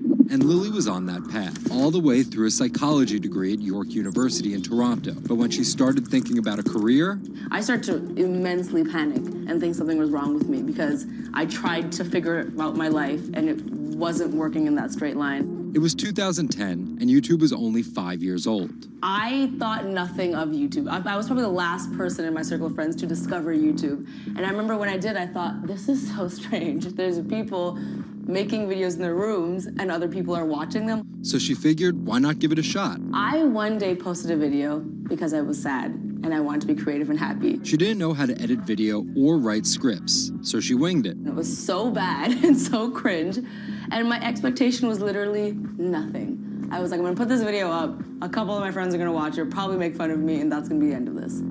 The second and third video came from, wait, 70 people watched my first one, can I get 80 to watch the next one? She kept creating, she kept posting, and the viewers kept coming. Lily had found an audience. A lot of the comments were, oh my God, there's a brown girl on YouTube. More specifically, Indian. Lily's parents immigrated to Canada from India, and Lily was born and raised in Scarborough, near Toronto. My home life was awesome. My parents, even though I portrayed them to be quite strict in my videos. Oh, Lily, where the rest of your skirt, huh? I teach you like this, to walk around like this, showing everything to everyone? They actually aren't like that at all. They're pretty modern and pretty cool. Your dress is short. Don't know what for. And we're pretty lenient with me. I mean, I got away with a lot of things. I was a brat. I was a brat. She had a different idea of what she wanted out of life than other kids. In a grade school graduation slideshow, her classmates said they wanted to be lawyers and doctors. And then I came up and I was like, rapper. Making out with your friends, man. But then you say that you hate hoes. I could just feel my parents being like, why? Because that's just not something women really did in the Singh family. I know there was a ton of people that weren't happy about my birth being a female, so I think, and that's some real-ish, but it's a real thing. The best thing I could have done to prove to so many people that didn't want my mom to have a daughter was to become Superwoman. What up, everyone? It's your girl, Superwoman. It was the name of Lily's favorite hip-hop song by Lil Mo featuring Fabulous. I love the song so much because it was one of the only songs at the time that was an empowering female song, where Lil Mo's going on about, like, I will save guys with my superpowers, and I will save girls with my superpowers, and I am the Superwoman. I thought, this name that I've had for so long that empowered me when I was younger, I'm gonna make this my screen name. Maybe there should be a new series. Superwoman didn't just burst onto the scene overnight with a viral video. It was a steady climb fueled by hard work. The moment that I thought this is going somewhere and this could be a career was the first time I performed internationally. It was in India. And it was the first time where I was truly across the world and people knew my videos. Singh has transformed herself from a bratty kid to an internet personality to a media mogul. She started a feature film, A Trip to Unicorn Island, in 2016. And her book, How to Be a Boss, hit the New York Times bestseller list in 2017 while she was on a 30-city international tour. Lily started out with the goal of getting millions of subscribers and financial security. Hurry the hell up! But after surpassing those goals, success has new meaning. I've really come to terms with the fact that my definition of success is what's the best legacy I can leave behind. And it's not the number of views and the number of subscribers. It is the number of people that can say, this girl changed my life or changed something in my life positively.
CTE is often found in the brains of deceased athletes, military veterans, and others with a history of repetitive brain trauma.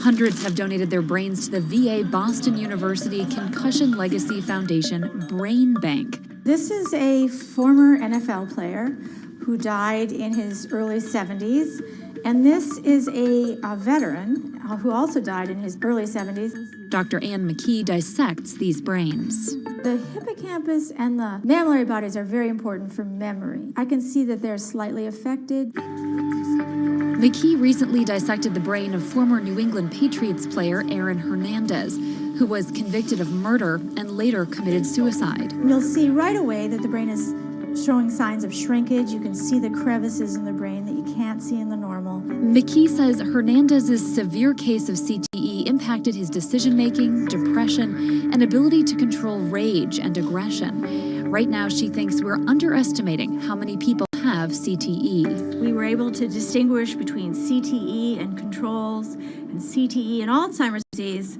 The next question is, can we do this in the blood, and can we do this in living people? And we aren't there yet with those answers.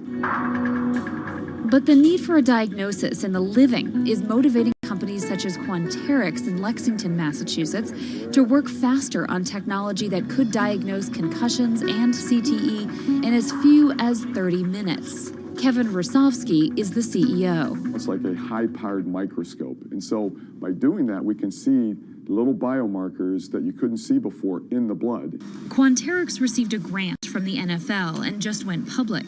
Since then, its stock is up more than 40%.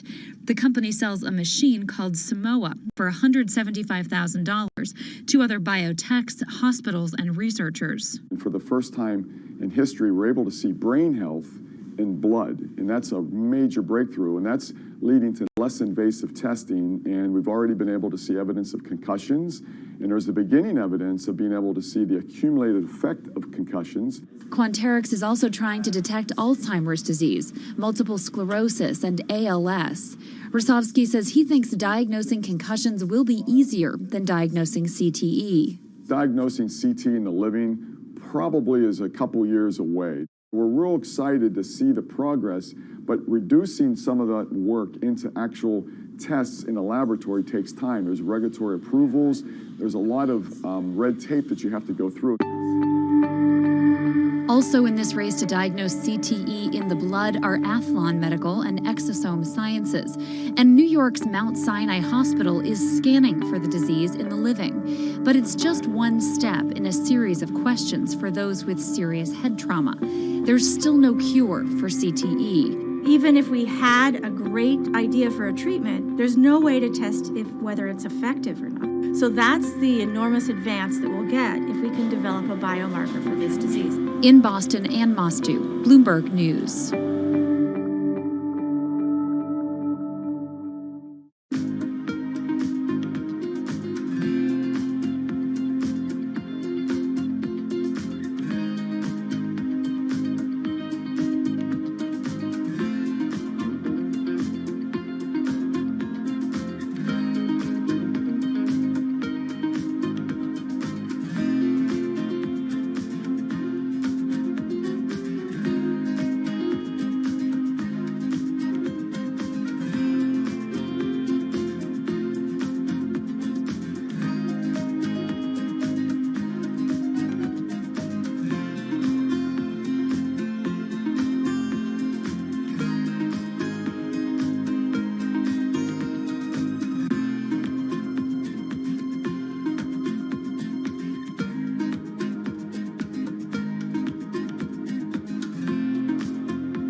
Wine is a $300 billion global industry where one person's opinion can make fortunes or break them. That's because of this man, Robert Parker, and his newsletter, The Wine Advocate. For 3 decades, he dominated as the world's most influential wine critic. Now Parker's protege is building an empire of his own. Antonio Galloni runs Venice. Antonio, tell me, what are you trying to build at Venice? Well, at Venice, we started with the idea in 2013 of building a world-class platform. We have a database of about 250,000 professionally written reviews. On Delectable, we have 7 million user reviews. Through Delectable, we also have a partnership with Whole Foods and several other partnerships that we can't announce just yet. And when you put that all together, what we have is something that no other company in our space can even come close to. Do you think of yourself as the next Parker? Not at all. Why? Because Steve Jobs said you can't live your life trying to be somebody else. So he's one of my biggest influences, and I've never wanted to be a replica of somebody else because a replica is never as good as the original. Bob is a genius, fantastic, one of a kind. We're going to be something completely different, and I have no desire to be some version of somebody else. Different in what way? Every decision that I've made at this company is completely anathemic to what Bob did with his company. I want our writers to be partners. All of my senior people are locked into the company. They all have equity or they have a path to equity based on business results. That's something that we never had at Parker. Our benefits are world-class, and everything that we've done at Venice is completely different from that model. When Steve Tanzer, who is the most experienced active wine critic in America, wants to work with us, that says something. When Alessandro Masnaghetti, who's the best cartographer of vineyards, wants to work with us, that says something. When Neil Martin, who's a superstar wine critic with enormous experience in Bordeaux and Burgundy and the former lead critic at The Advocate, wants to come and be part of our team, that says something. You make it sound like The Wine Advocate was a disaster as a company and a miserable experience as an employee. No, it was great because I got to work with Bob Parker when he was at his prime, and Bob was like a second father to me, and we talked on the phone all the time, and he gave me great advice. Can anyone's palate dominate the wine criticism business the way Parker's did? And should anyone's palate dominate it the way his did? I just think the world is very different today. It's just a totally different world. It's probably not healthy to have a single person dominating the world. It's not even wine criticism, it's the wine industry. Yeah, that's probably not the healthiest thing in the world. But I think that there's just such an opportunity right now with social media and technology to reach such a massive number of people that I think it's possible that 1 or 2 people will actually have more influence than Bob Parker did, because they will, again, this goes back to your first question, not trying to be a version of somebody else. You see this in sports all the time. It's like, oh, well, nobody will ever beat this record. And then somebody comes along, it's like tennis, Pete Sampras. Nobody's ever going to win as many Grand Slams. Now you have 2 guys who are ahead of that and 1 knocking on the door. And so I think a lot like that. You're a former investment banker. How does that inform and influence what you're doing and what you've done? My generation has had to deal with a lot more challenges. That's why I think we're actually much better poised for the future. My first job in finance, the first thing that happened was long-term capital, 1998. Then the tech bubble melted down. Then there was a mutual fund trading scandal. That was all like within about 5 or 6 years. And these are the things that I had to deal with as a young executive. My peers who were 20 years older didn't know how to manage in crisis. They'd only seen Black Monday. They'd just been in a big bull market. It's very different. So I'm very lucky. People of my generation or a little bit younger have actually had to deal with a lot more crises. I think that's actually good for learning how to cope with challenges in business. From the outside, it kind of looks like you're trying to demolish the house that Parker built, right? You left The Wine Advocate. Yeah. You merged with one of his chief rivals. Yeah. And you just hired his successor, Neil Martin. Mm-hmm. So are you? I think what that says is that all the best people want to work at our company. And that's really what we strive to create starting in 2013. We wanted to create a world-class company that would attract the best-in-class talent, and not just on the content side, on the technology side, on the digital side, our office, and at every level, what we're trying to, we only hire superstars, and we're looking for those superstars.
In the world of professional wrestling, there's something called a swerve. Hulk Hogan has betrayed WCW. Some examples. These tag team partners are called babyfaces, or the good guys. Then one of them swerves when he super kicks his tag team partner in the head, quickly assuming the role of the bad guy, or what the wrestling world calls the heel. Are you kidding? What a despicable act that was! Or a match is almost lost when, what's that? The superstar wrestler appears out of nowhere sprinting down the aisle to save the match. That's the Warriors music!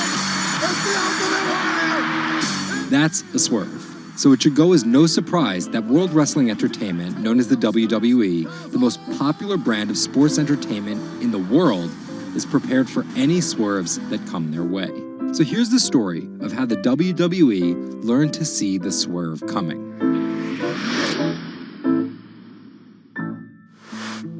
So I spoke to Bloomberg reporters Felix Gillette. I'm a writer for Bloomberg News for the global business team. And Kim Basine. And I'm the U.S. luxury reporter at Bloomberg. To find out exactly how the WWE is positioning itself for an all-out global invasion, which starts with a massive change to their lucrative pay-per-view model. WWE basically pioneered the pay-per-view model on cable. I remember as a kid, when the pay-per-view events came up, all of our friends would scramble around and try and get one of the parents to pay for it. But in 2014, they took a huge risk. They saw a little bit sooner than some of the other entertainment brands that where this whole thing was moving was away from cable and satellite television and towards on-demand streaming video apps. They made this risky decision, in essence cannibalizing that pay-per-view model, which they had essentially built. And after some early turbulence, it's working.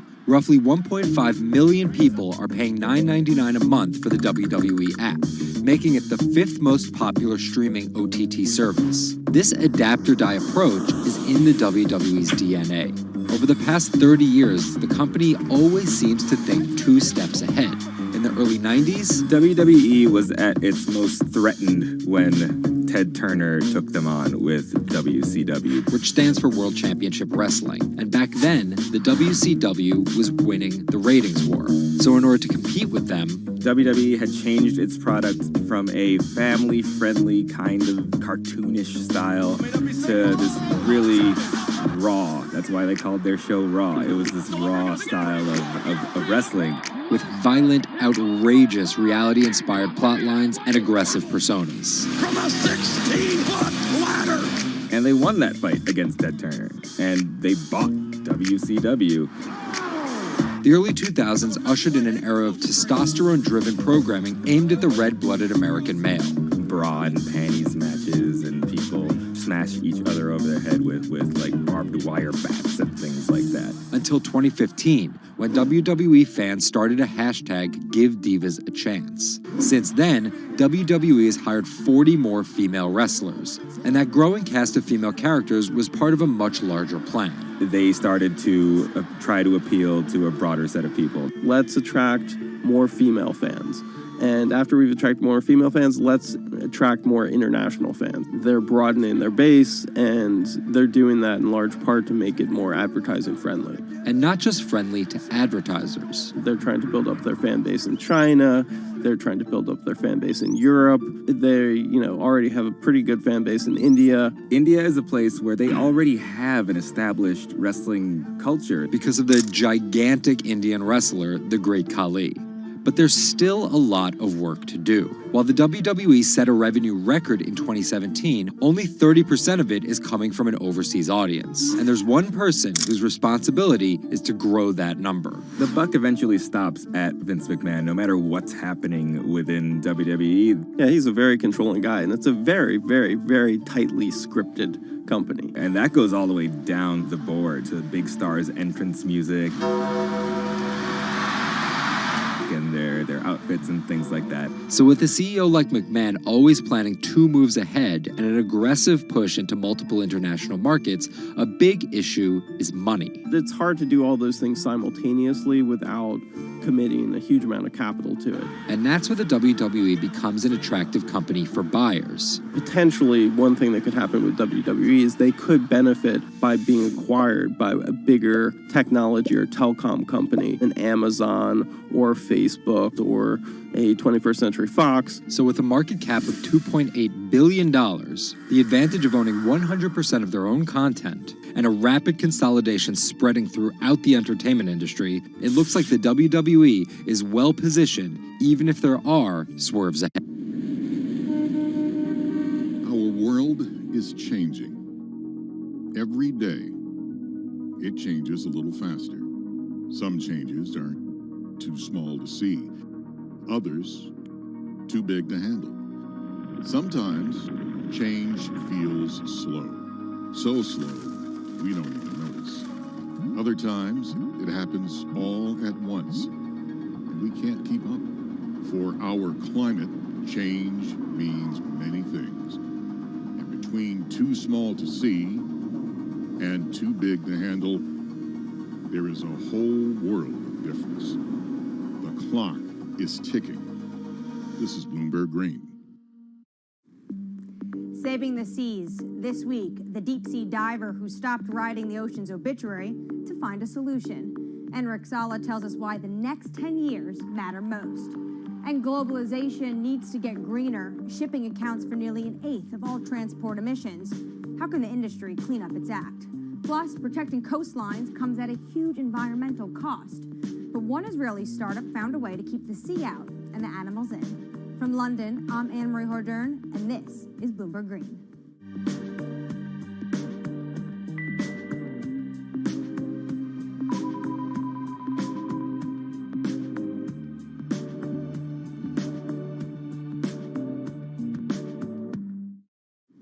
After more than a decade of studying the ocean as an academic, Enric Sala realized he was writing the ocean's obituary. He quit his job and became a full-time conservationist. As an in-house explorer for National Geographic, he's clocked more than 5,000 open water dives. He's also founded Pristine Seas, a project that combines exploration, research, and media to lobby countries to protect their oceans. To date, it has helped create marine reserves equivalent to half the size of Canada. I spoke to him about his mission and why it's so urgent. The state of the world's oceans is really bad. We have lost 90% of the large fish in the ocean. Sharks, groupers, cod, tuna. More than half of the fish stocks are overfished, which means that we are taking them out of the water faster than they can reproduce. More than half of the ocean is affected by industrial fishing, and global warming is killing coral reefs all around the world. The ocean is in a trajectory of decline. Can you just visualize for our viewers who never get to see the kind of things you are able to see, what an ocean and healthy ecosystem looks like versus one that's next to a bustling economic and industrialized area? Coral reefs in the United States, in the Florida Keys, are down to only 2% of what they used to be. Before, 80 to 90% of the bottom on a coral reef in the Caribbean was covered by live coral. Now, Florida Keys have only 2%. The average in the Caribbean is about 5% of the bottom covered by live coral. The rest is covered by slime and seaweed. And most of the fish you can see are this big. And it is very, very rare that if you jump into any place in the Caribbean at random, you see a shark. It's very, very rare. Now, let's go to Millennium Atoll, for example. An atoll that is uninhabited and fished south of the equator in the Central Pacific, belongs to the Republic of Kiribati. 2009, we conducted the first underwater expedition to this island, and I still remember the first time. Jumped over the side of the boat, and as soon as the bubbles cleared, I was surrounded by 15 gray reef sharks. After a couple minutes, the sharks decided that we were boring, and they went back to do their thing. And you look down, 90% of the seafloor is covered by thriving coral, and it's full of fish, and a sea turtle comes by. Now, this abundance that we rarely see anywhere except in well-managed marine reserves. This is what the ocean used to be like, and this is what we have learned from going to these pristine places. And you write in your book that you're writing the obituary of ocean life. What's the cure? The cure is doing less harm. Basically, there are three things that we are doing to the ocean. One is we are taking fish out of the water faster than they can reproduce. Two, we are turning the ocean warmer and more acidic because of man-made climate change. And three, we are throwing in everything that we don't want, our waste and our plastic. We need basically to reverse.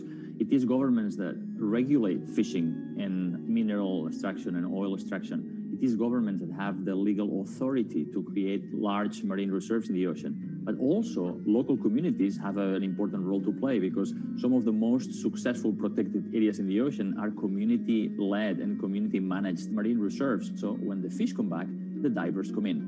And that creates huge economic opportunities through ecotourism. These areas that are managed by communities are very successful because the communities have a vested interest in having as many fish as possible inside them so they can enjoy the benefits. What from the pandemic has changed your view when it comes to protection of the environment? Nature has given us a very strong signal of how fast it can recover if we just give it space. Everybody was fascinated by all these videos of the whales and the dolphins coming into marinas and mountain lions on the streets of Santiago in Chile, wild goats in the UK. Nature has this extraordinary ability to bounce back if we just give it space. This is why we need to protect at least 30% of the planet by 2030. How do healthy marine ecosystems help in the fight against climate change, though?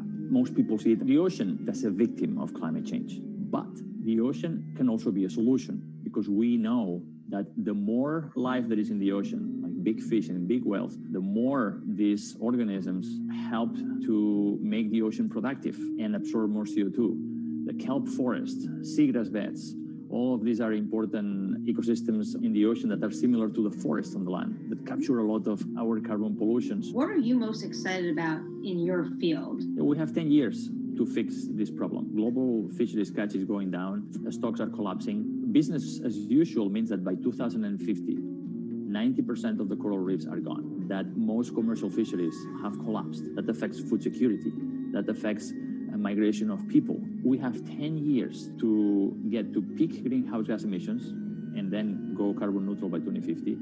And we have 10 years to protect at least 30% of the ocean so we can restore much of this health and productivity, not just for saving biodiversity, but also saving our life support system. We are not talking about something that is apart from us. We are not apart from nature. We are a part of nature. So these 10 years are probably the most critical in the history of humanity. The most accurate measurements of changing oceans will come from space. While Enric Sala explores what lies beneath, a new satellite is giving us data from above. We'll learn more about our oceans and climate change, but from space. A new satellite's been launched from California. Its mission, track the accelerating rise of sea levels. Well, the main instruments on board include a dual-frequency radar altimeter. And this is the primary instrument of the mission, and that's the one that's measuring sea surface height, significant wave height, and wind speed over the ocean. And from those measurements, we can actually have the superb measurements that we expect of sea level rise. Data gathered from Sentinel-6 will be used alongside information from other satellites to build as complete a picture of the oceans as possible. With a long record, we can precisely measure the acceleration. We eventually can detect new regime, tipping points. For example, if there is a runaway in the melting of Greenland or Antarctica, sea level will record this runaway change because it is an integrator of all changes that are occurring in the climate system. So we will be able to see some change, big change in the global climate. The National Oceanic and Atmospheric Administration expects that sea level rise will increasingly threaten U.S. coastlines. One example, the southern tip of Manhattan is expected to flood 20 to 40 times a year by 2030. 11 of the 15 largest megacities are located at the coast, and this number will double. The number of people living in coastal area will double by 2060. So, knowing how much sea level is rising at the coast and how much it will rise in the future in coastal areas is as obvious. It's obviously a major goal for human beings. Coming up, from sails to steam to oil, the shipping industry is no stranger to change. But how will it navigate the next transition?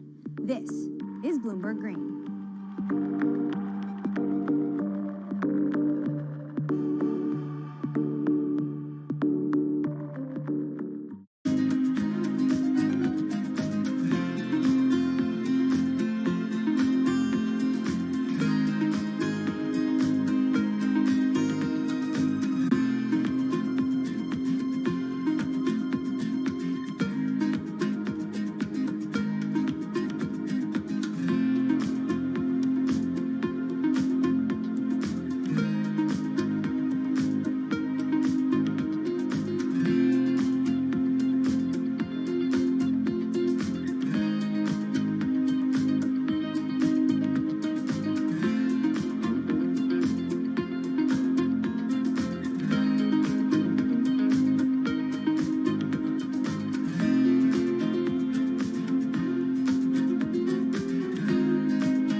From Bloomberg's European headquarters in London, I'm Anne-Marie Hordern. This is Bloomberg Green. Now for your roundup of this week's latest climate news, Jennifer Zabazaja has your Green in Brief. Here's the climate news you need to know. Deforestation of the world's largest rainforest has hit a 12-year high. More than 4,000 square miles of the Amazon rainforest was destroyed in 2020. That's a 9.5% increase from a year earlier. Government data shows that destruction has soared since President Jair Bolsonaro took office and weakened environmental enforcement. The Amazon is home to millions of species and plants and is critical in the fight against climate change. Bitcoin is hitting all-time highs, but at what cost to the environment? The cryptocurrency is energy intensive, and there are concerns if it becomes mainstream. According to MIT, back in 2018, Bitcoin's carbon footprint was almost as big as Portugal's. Want to get better at tackling climate change? We'll hire more women. That's according to Bloomberg New Energy Finance. Firms with 30% or more women in top jobs tend to perform better when it comes to the environment and are more likely to set clear climate goals. Shopping online is more popular than ever now, but the price of convenience is measured in CO2, and more deliveries means more fuel burned and more packaging wasted. So what can companies do? Well, many are becoming more efficient and sourcing more clean energy for their data centers and warehouses. And England's farmers will be paid to go green after Brexit.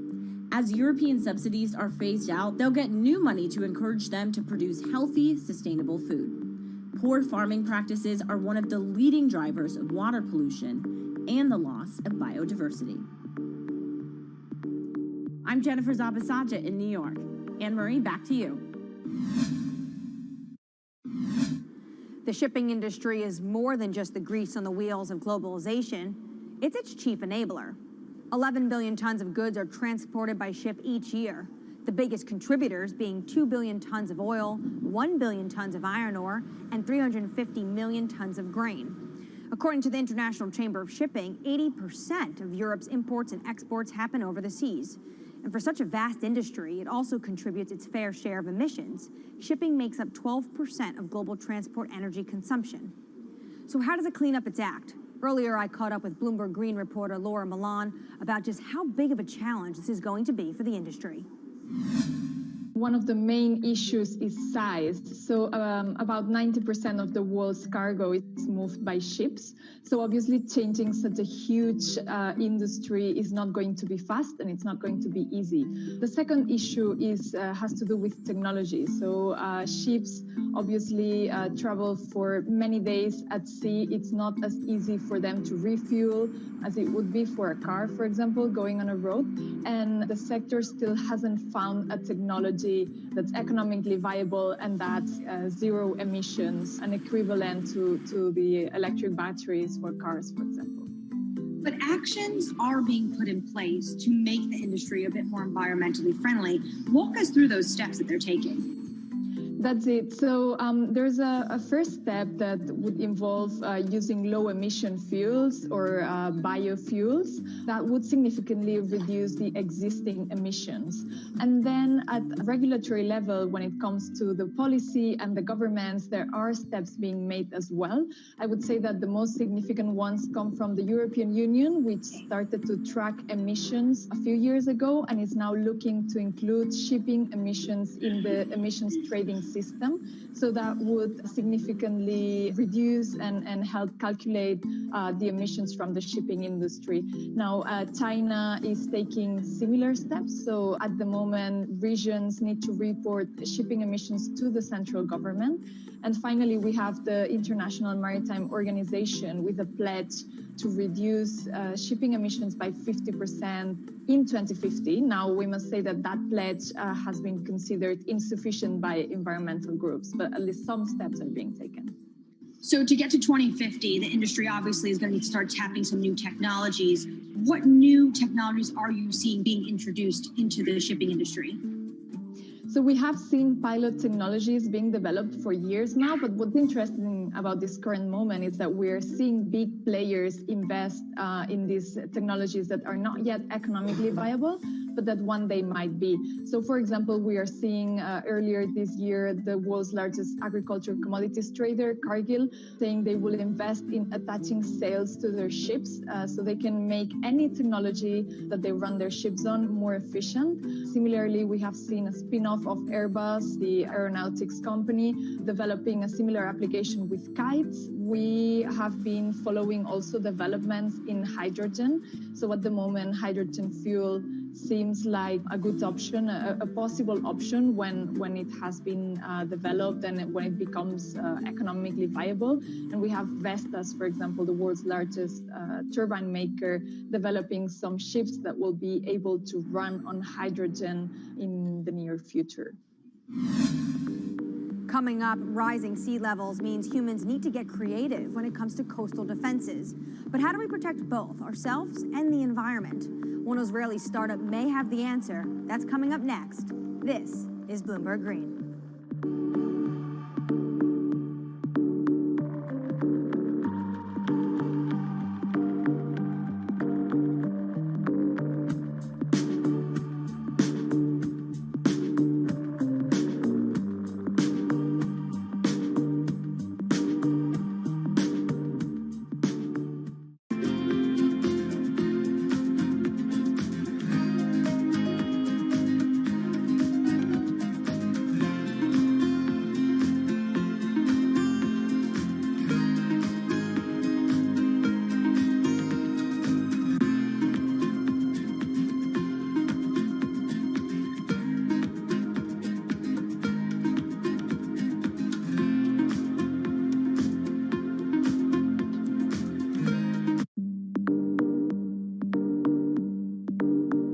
In London, I'm Anne-Marie Hordern. This is Bloomberg Green. After water, what's the resource that humans use the most?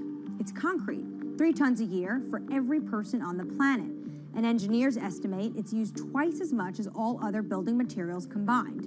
And it comes with a huge environmental cost. Concrete, not just in cities, it's a common feature on our coastlines too. And that's taking a toll on biodiversity. But one Israeli startup has found a way of making sea defenses stronger and encouraging life to thrive.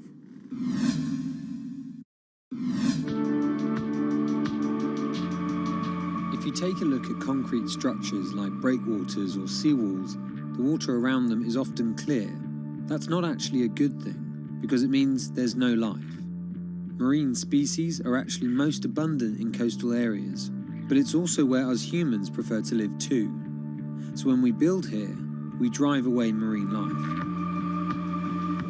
Concrete in the marine world has a lot of additives, a lot of chemicals, and some of those materials are actually leaching out, and they're actually prohibiting marine life to thrive. If we keep developing without any regards to natural communities, there is a tilting point from which beyond we cannot really go back.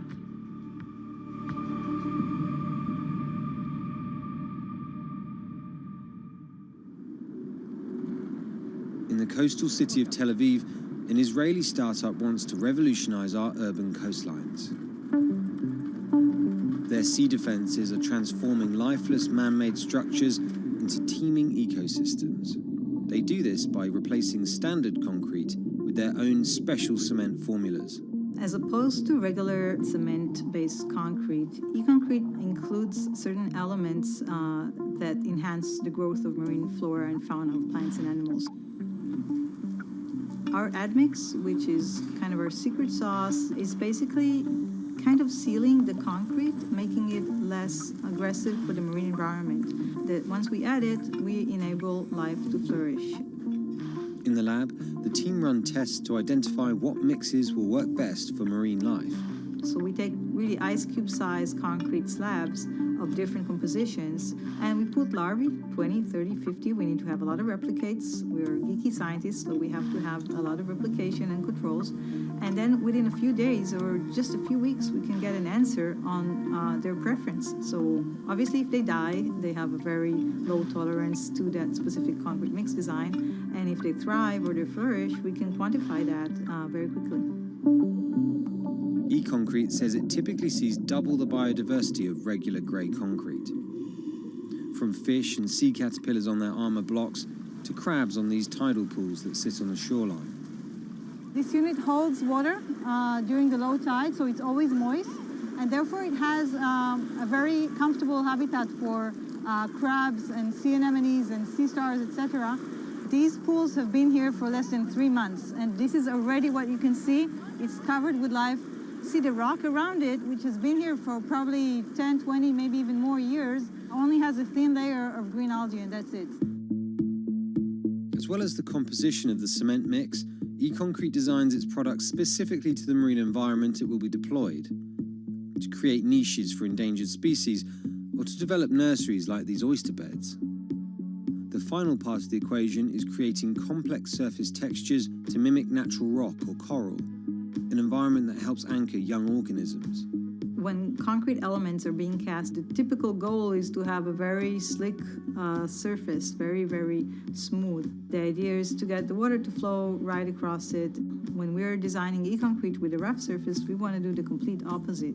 We want to slow the water when they are crossing the structure so that the larvae can actually adhere and attach to the surface. E-concrete has to offer its clients more than just ecological credentials. Over time, they've discovered that creating hospitable habitats for marine life adds another advantage, one that is surely hard to ignore. We've seen evidence to the fact that the growth of the organisms on the concrete create kind of a layer of defense. Just the addition of weight, we can actually gain stability and strength over time. This is let's say the unit when we put it in the water. And this is after a year in the water. And what you can see here is all the oysters are completely covering it. We designed the units so they can withstand the forces and perform in terms of structural performance, but they can also be a backbone for ecological enhancement. The company tests its miniature designs in tanks full of real seawater, rocks, plants, and animal life from around the world. What we're looking for is the accumulation of calcium carbonate on the surface of the concrete of different mixes and different designs. This is the process we call biogenic buildup. So with time, we get a buildup of calcium carbonate that is sourced from marine organisms on the surface of the concrete. And we actually encapsulate the concrete with a natural rock. So when the organism die, in case of a coral, it will die, and then another coral will sit on it, and that's how a reef is growing. The hope that our man-made structures could become stronger over time also means better economics. The units require less maintenance and could therefore stay in the water for longer. E-concrete, though, is just a few years old, so it needs more time to really quantify the longevity of its products. But the company are certain their products are better for the environment, and not just in terms of improving biodiversity. We're kind of trying to offset some of that immense carbon footprint of the concrete industry. Construction is responsible for about 11% of global carbon emissions.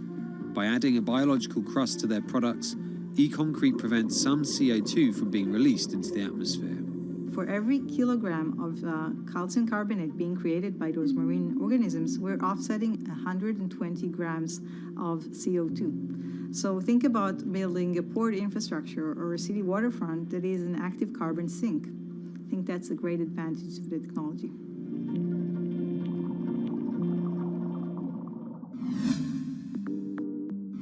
That does it for this week, but let's keep the conversation going on Twitter. Follow us at Climate. I'm Anne-Marie Hordern, and this is Bloomberg Green.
is Bloomberg Business Week.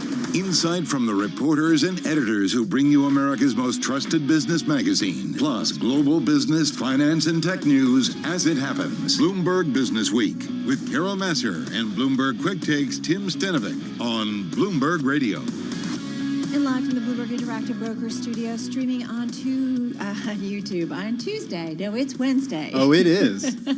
In fact, it's a Fed Wednesday because we've got beige book results coming across the Bloomberg terminal, looking for those headlines. And as soon as they begin crossing, we'll bring them to you. Of course, it's a good survey of regional Fed banks, so it gives you an idea of what they're hearing in those local districts. We're going to talk about that. We're going to talk about Coinbase, the largest U.S. cryptocurrency exchange, making quite a debut today. Yeah, $100 billion is the number that everyone was looking for. Drop the mic. Yeah, it absolutely dropped the mic. The reference price was $250, and then it just kept going up and up and up this morning. Opens at $381. So we're going to talk about that. And we've got CEOs out in full force today speaking up about voting rights, and a slew of CEOs actually joining us. We're going to hear from the CEO of Mozilla, IMAX, Hyatt Hotels, and Tapestry.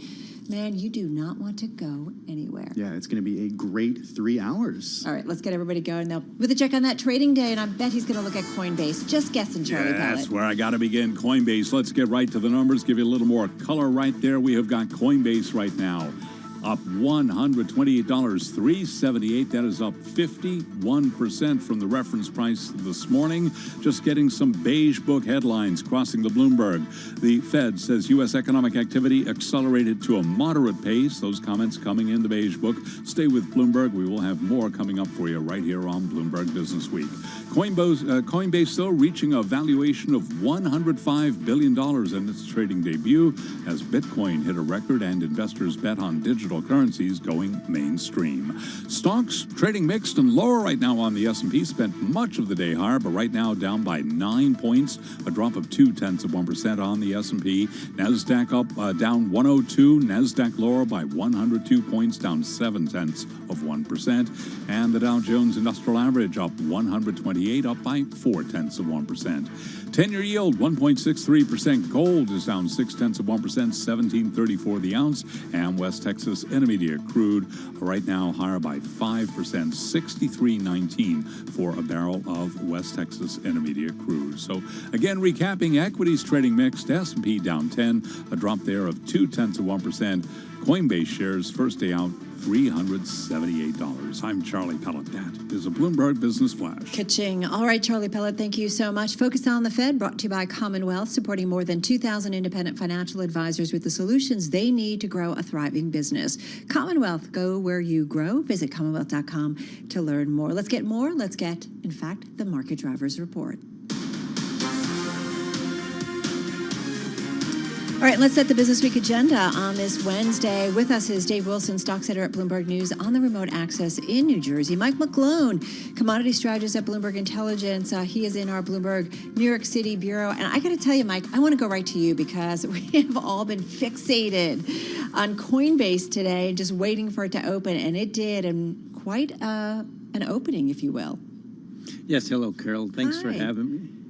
It's good to see it's just kind of hovering around this $400 area. And the key thing I don't want is just massive parabolic moves or declines either way. It'd be nice to see some lack of volatility. And I kind of like it, that fact it's doing this. But the key thing that's happening, I think, that need to be noted is Bitcoin's come off a little bit, but is it going to get below 60? I doubt it. 60,000 is at 62,000. But the key thing is really it's on exchange, and the main Bitcoin trust on the planet, the Grayscale Bitcoin Trust. Now that's backed up a little bit, about 5%, because I think we're seeing money moving to Coinbase, but I think these are more dips in the Bitcoin trend, at least for now. Are we seeing Bitcoin move, Mike, the way that we expected it to with the interest in Coinbase that we're seeing happen? I mean, this reference price came out and then it kept getting higher and higher right now for the open. Yeah, Bitcoin's up, 10% on the week? So it's already priced in a lot. It broke above this key 60 level. Yeah, it made a new high, so it kind of was a preemptive thing. It's pulling back a little bit now, but I don't think this is going to be any big type of correction because it's just part of the whole movement into the space. It's the reallocation of some capital And, you know, as far as expected, I kind of look at it in a bigger picture. Let's look at back at this by the time at least we get to Friday and a week from now. And I really try to avoid the day trade. As if you can see, I used to have hair, so I try. You know, that kind of stuff will just mess you up. It's kind of but the macro picture is just quite positive for the whole space. Well, let's bring in Dave Wilson on this. Dave, you've seen a lot of interesting new things come into the marketplace as you've been following the markets for years. What do you make of Coinbase today? Well, if you are going to invest in cryptocurrency in one form or another, Coinbase is what you would call a pure play. I mean, that's their business. So, you know, if you think about what investors have been doing so far, if they want to get, you know, what you'd call exposure through the stock market, it's been companies like Tesla, which put $1.5 billion into Bitcoin, MicroStrategy, which was borrowing money to invest in Bitcoin.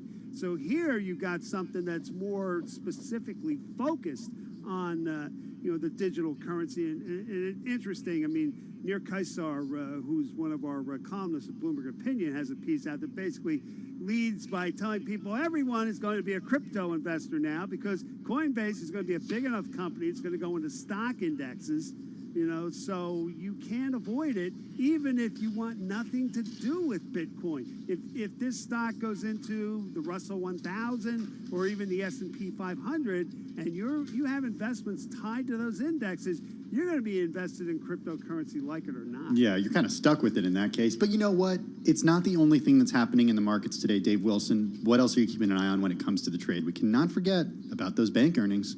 No, we can't. And what's interesting is the contrast between JP Morgan and Wells Fargo. And I bring that up because, you know, you're talking about a couple of lenders that were able to, you know, reshuffle the finances in a sense. They put aside billions of dollars, assuming they were going to end up with loan losses tied to the coronavirus pandemic. They weren't as bad as, you know, the firms were looking for, so they were able to bring back some of those reserves.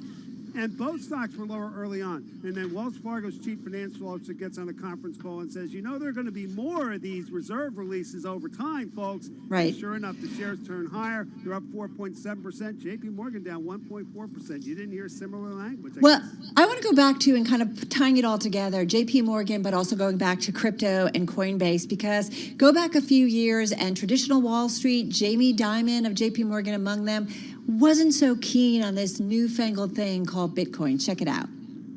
I could care less what Bitcoin trades for, how it trades, why it trades, who trades it. If you're stupid enough to buy it, you'll pay the price for it one day. We added a little music because we wanted to jazz it up. But listen, you know, Mike McClone, you go back a few years, and whenever we'd have an event or an interview, we'd ask the big Wall Street guys what they thought about crypto and Bitcoin specifically, and they didn't like it. And here we are. That's the key thing of this space, Carol, and I'm glad you played that clip because people like him, including me, have really shifted. I mean, I initially thought it was silly internet money.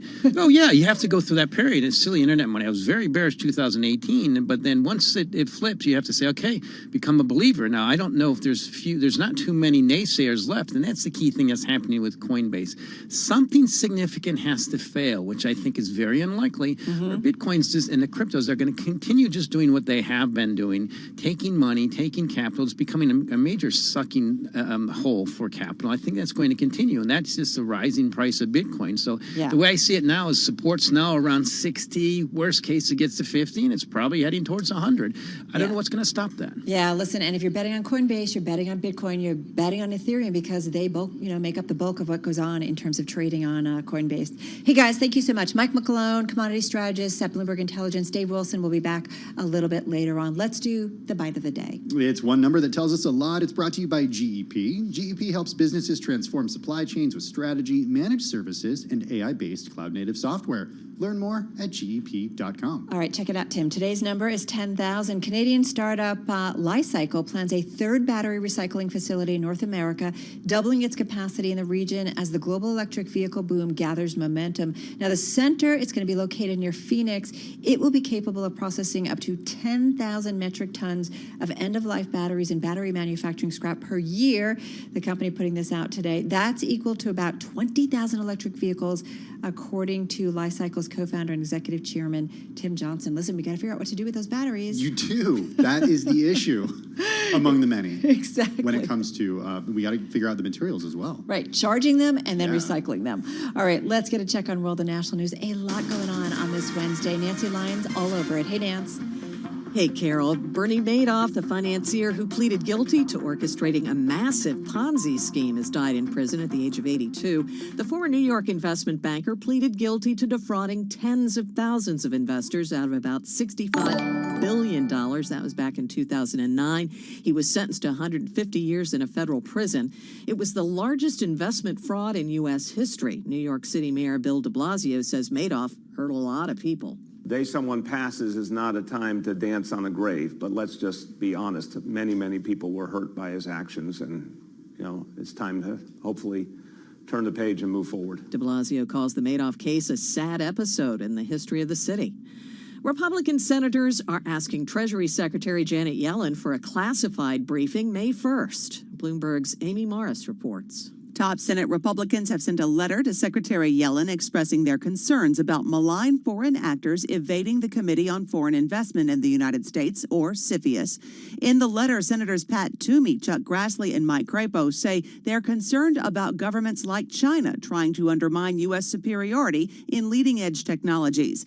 This after Secretary Yellen declined to name China a currency manipulator in a report scheduled to be submitted tomorrow. In Washington, I'm Amy Morris, Bloomberg Radio. Some of the country's largest corporations are pushing back against new voting bills and laws in numerous states. Dozens of companies and CEOs have published a statement in the New York Times and Washington Post objecting to any discriminatory legislation. Global news, 24 hours a day. Thank you, Nancy. Well, earlier today, Bloomberg's Janet Wu sat down with Dr. Ofer Levy, who heads the Precision Vaccine Program at Boston Children's Hospital. He's a member of the special FDA advisory panel who voted in favor of approving the J&J vaccine. As a vaccine expert, do you have any idea how long this pause could last? We've heard Dr. Fauci talk about this. We've heard comments from other federal officials, I believe, days to weeks. We're not talking months. We are speaking with Dr. Ofer Levy, head of Boston Children's Hospital's Precision Vaccine Program and a voting member of the special FDA Vaccine Advisory Panel. Dr. Levy, when you voted in approval of the 3 vaccines currently used, you had a simple question. Do the known benefits outweigh the known risks? Would the current complications have changed your mind? Certainly, had we seen a signal for this kind of safety event in the data presented at the time, that would have led to discussion and consideration. The point here is that these are very rare events. These phase 3 trials involve approximately 30 to 40,000 individuals, vaccine versus placebo. And so the point there being that with that sample size, we did not detect this adverse event, but once the vaccine was administered to millions of individuals, these rare events apparently popped up and now need to be investigated. You are among the top few people who have scrutinized these vaccines the most, not just J&J, but all 3. The vaccines were developed with unprecedented speed against the backdrop of a global pandemic. Is it possible some things were done too fast? I don't think that that's the case here because of the scope and severity of the pandemic.